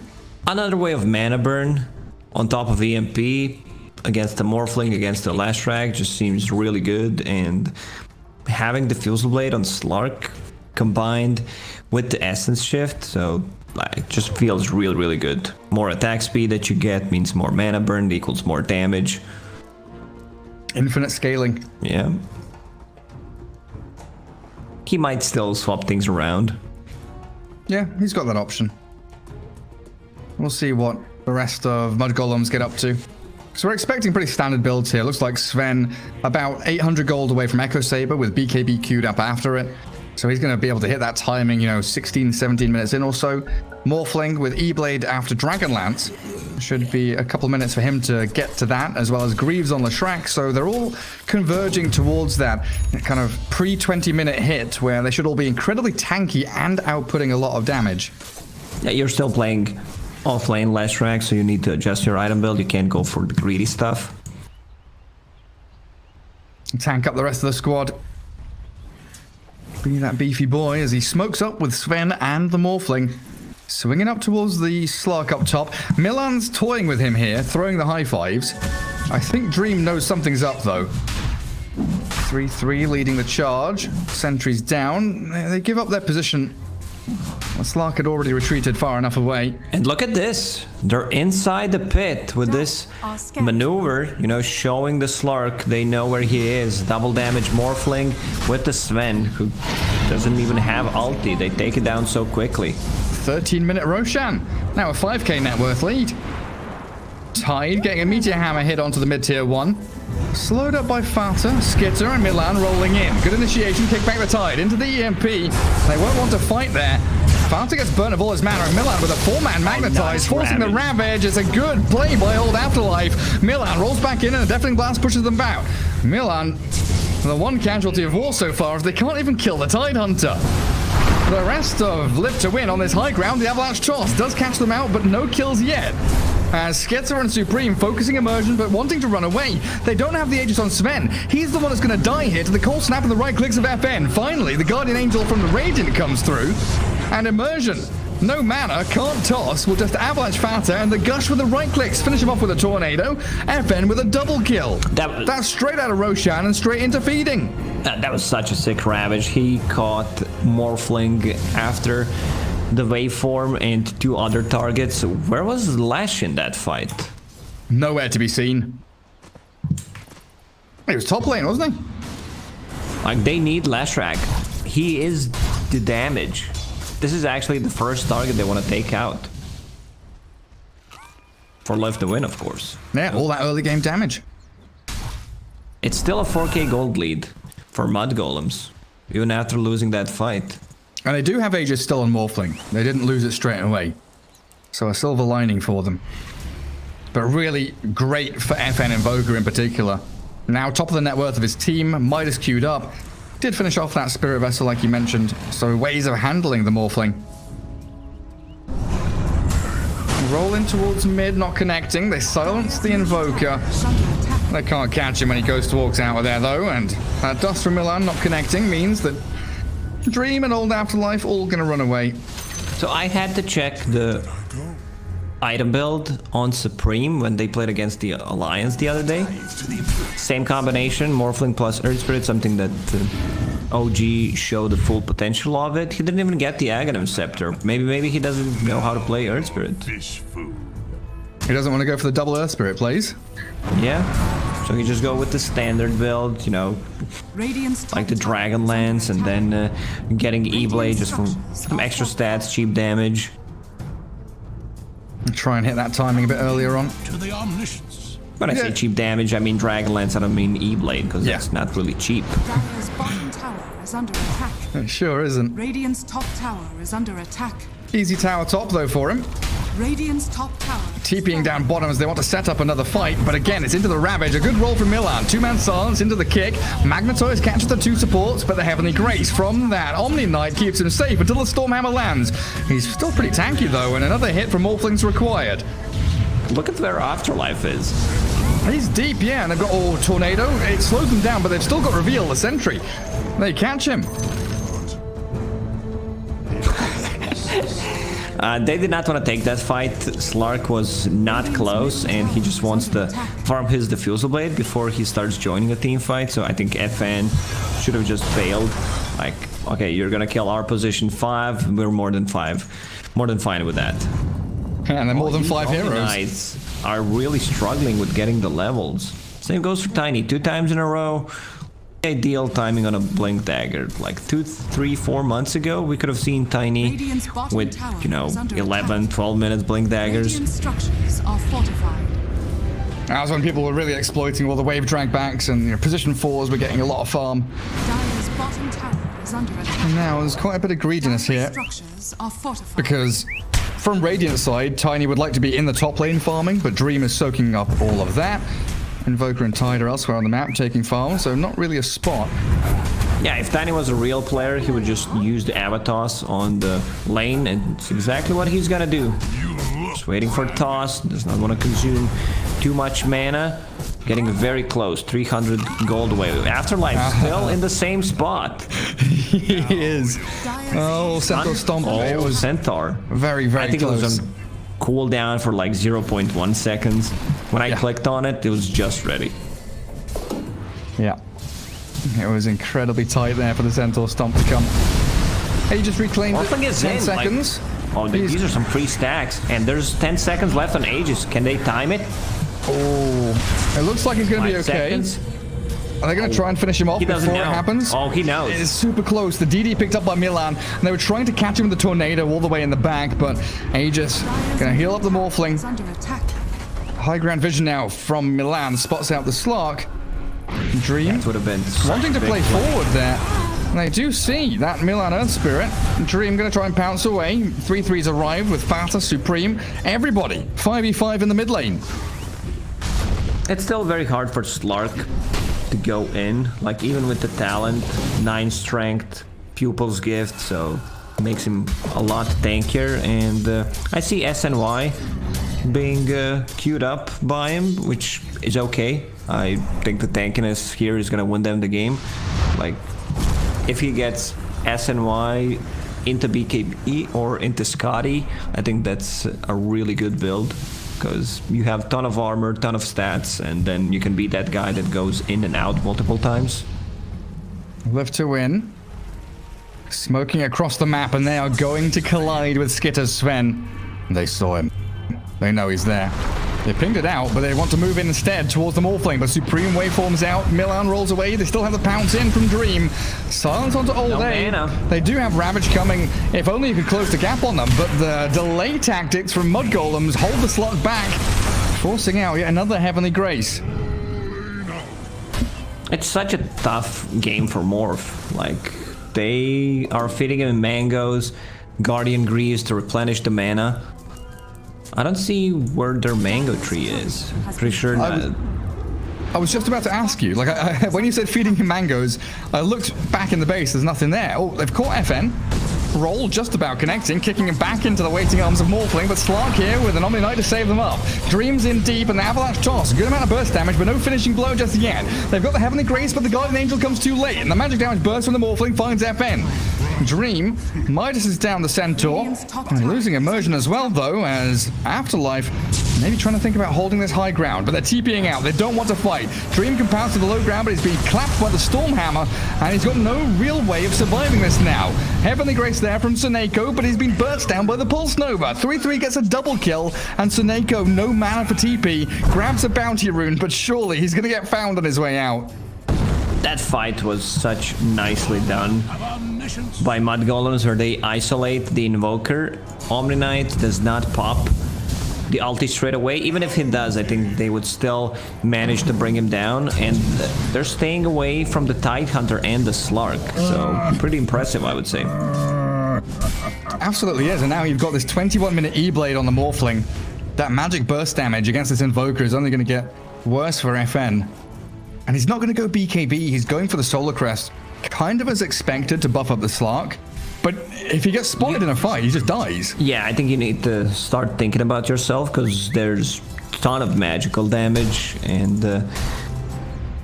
Tidehunter, this is why I said that I would still prefer, you know, to have like full pipe, because there's a bunch of magical damage. Yeah, this Meteor Hammer is a good stat, the way you build it up allows you to farm a bit more. But still, I don't see the real usage of it in a team fight, because eventually you're gonna get interrupted. Like, even if you use Ravage into Meteor Hammer, others don't even have a stun that you can combine with. Maybe like Tornado on Invoker, but you know, it's very hard to execute. You cast the Meteor Hammer on yourself, then Tiny tosses someone onto you. That's got to be the that's got to be the play. Glimmer Cape onto the Tiny. He's ready with the Blink. Avalanche Toss. Trying to catch the Morphling. Tornado's there, but the Stormhammer landing with a perfect roll from Milan. Catching the Magnetize and the Ravage. Holding back Mudgolems, but Sven has a BKB. Bursting straight through the Ravage and finding the Invoker. Down goes FN. Mudgolems charging forward, and Slark, he's got to get himself waddling back to the base. While Suneko and Afterlife, they're sprinting back to that bottom lane. Mudgolems really are in control. It's a tough one for them to take a fight, even though it was a 4 or 5 man Ravage.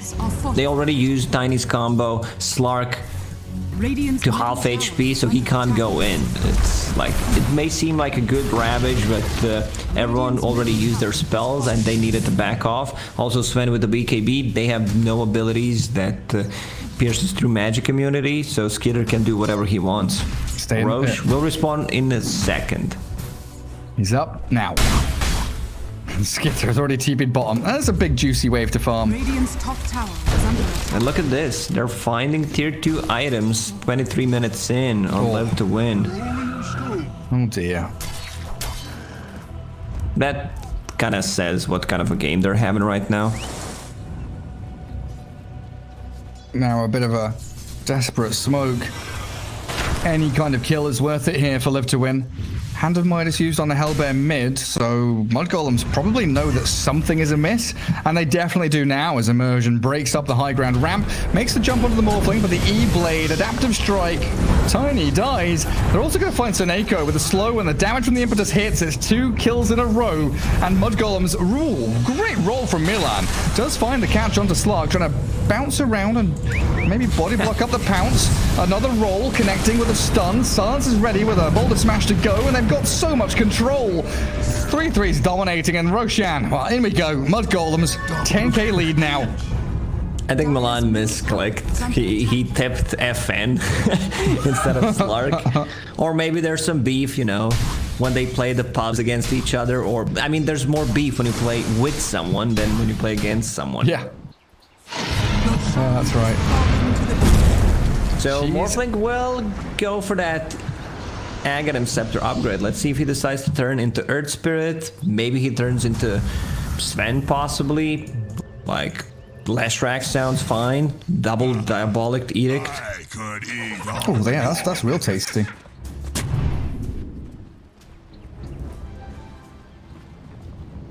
Milan just rolling around wherever he wants to. It always feels so good when on an Earth Spirit you can just go Tranquil's Urn, Wand, BKB. First big item, BKB. Who's being adaptive struck? Oh, it's the Tiny. No, it was the Tiny. 404 and the amount of gold that Supreme will get from it. Tiny no longer found. Don't look, Gary. Try to guess. Okay, I'm looking in the database. Bought. What did 33 buy? So he had Greaves. Yeah. And the next item is Dagon. No. Close. Oh, that's the second time he bought this on his Void Spirit as well, didn't he? Yes, he did. But So- that game was kind of over already. What have we here? 2 games in a row. What's that item called again? Well, what did you call it? Sag and Kappa and Sag? Kappa and Sag. Well, it tanks him up, gives him a nice bit of extra heal. And of course, that magic amp. Radiant's Tier 3 down, live to win. They've got to mount a defense. There's no way they can just give 3 lanes of barracks here to Mudgolems, because this game would end. And tossing the Morphling into the midst of them. Age is still in hand, and he's got the adaptive strength. In comes the Ravage. It's on to 5 of them, but the damage is lacking. They just don't have anyone to pump forward that damage they need. Leshrak's tanky. Morphling's still alive with an Essence Ring. Oh, there's the Sven's combo. holding the BKB. The Meteor Hammer lands, sure, but they've lost their lane of Rax. Milan dies. The Meteor taking 3-3 low, but not doing anything to finish him off. Now the Guardian Angel comes. Okay, you They're pick yourselves running away all with alive. Guardian Angel. They need to go back in. Mudgolems is running back. They've taken down the Rax and the blow up onto Dream. Half HP, waveform back by Supreme. In comes the Stormhammer. Immersion can't get any combos onto anyone. And live to win. They'll find 3-3 here, or will they? The cheese into the split earth, and Dream dead to the impetus hit. Supreme's the one to get the final touch. No buybacks here on Tide or Slug. They've got 3-3 under the tier 4. The Definite Blast kills them off with a Dire taking the claim. But Tiny now. Oh, Morphling. Very low on HP, but yeah, still has the Aegis of the Immortal. Seneko, waveformed upon, and godlike now, Supreme Morphling. Really running the show. Glimmercape there, trying to morph into strength. He'll succeed. They did not manage to kill Morphling a single time. I think they're a bit disconnected who, you know, when they should go in or not. Like, there's this Guardian Angel and everyone starts to just run back while Slark is full HP, full mana. And there's also no real item progression on Slark. It's been a while since he got a new item. Like, with the Diffusal Blade, just got the casual Sag. We're seeing this a decent amount, aren't we? Status resistance, HP regen with your Shadow Dance is pretty cool. Tanking up with the strength. Needs that BKB desperately, though. Dire Vision all around that top lane, sees perfectly what Live to Win are doing. So Mudgolems converging onto the bottom tier 2. Still, what, a minute and a half on Aegis. Sven, BKB, 8-second duration with God Strength level 3. And a shared Tango. Because, why not? 30 minutes in, shared Tango for Sven, you know? He's chill. Nah, he's just keeping that, you know, in case something happens, he needs to cut down a certain tree Radiant's bottom tower has fallen. for the juke purposes. Yeah, Fata's like, here you go, buddy. You can use this, I don't need it. Looks like they're ready to go high ground again. Smoking up behind Supreme, who is in Earth Spirit mode. Arcane Rune as well. Spirit. All right. Oh, here we go. Milan, Supreme. In we go. Double roll. Down goes Seneko. Beautiful initiation and execution from Mudgolems. One by one. Live to Win will all come crumbling down as FN gets into the Ghost Walk behind his tier 4s. And Old Afterlife does get a decent ravage, but they just can't finish anybody off. So, Like, cost. they did not want to kill it. I think that was Omni Knight who dropped it. Just wants to have a buyback. He needs 22 gold, but they're not falling for it. And it's back in his inventory. It's another tier 3. Oh, Morphling, he's ready, isn't he? He's turned into Earth Spirit. Quick little silence. Not going to catch the Slark this time. God Strength for another 5 seconds or so, but there's the double roll. Great long-range initiation. FN's blown up with no buyback. That is it. Surely Live to Win. Down 3 heroes. Slark and Tiny left to their own devices to try and hold on to what remnants of their base are left by Mudgolems. There's only going to be scraps and crumbs and bits of dust because Seneko calls GG and taps out. Best of 3. 2-1 victory for Mudgolems.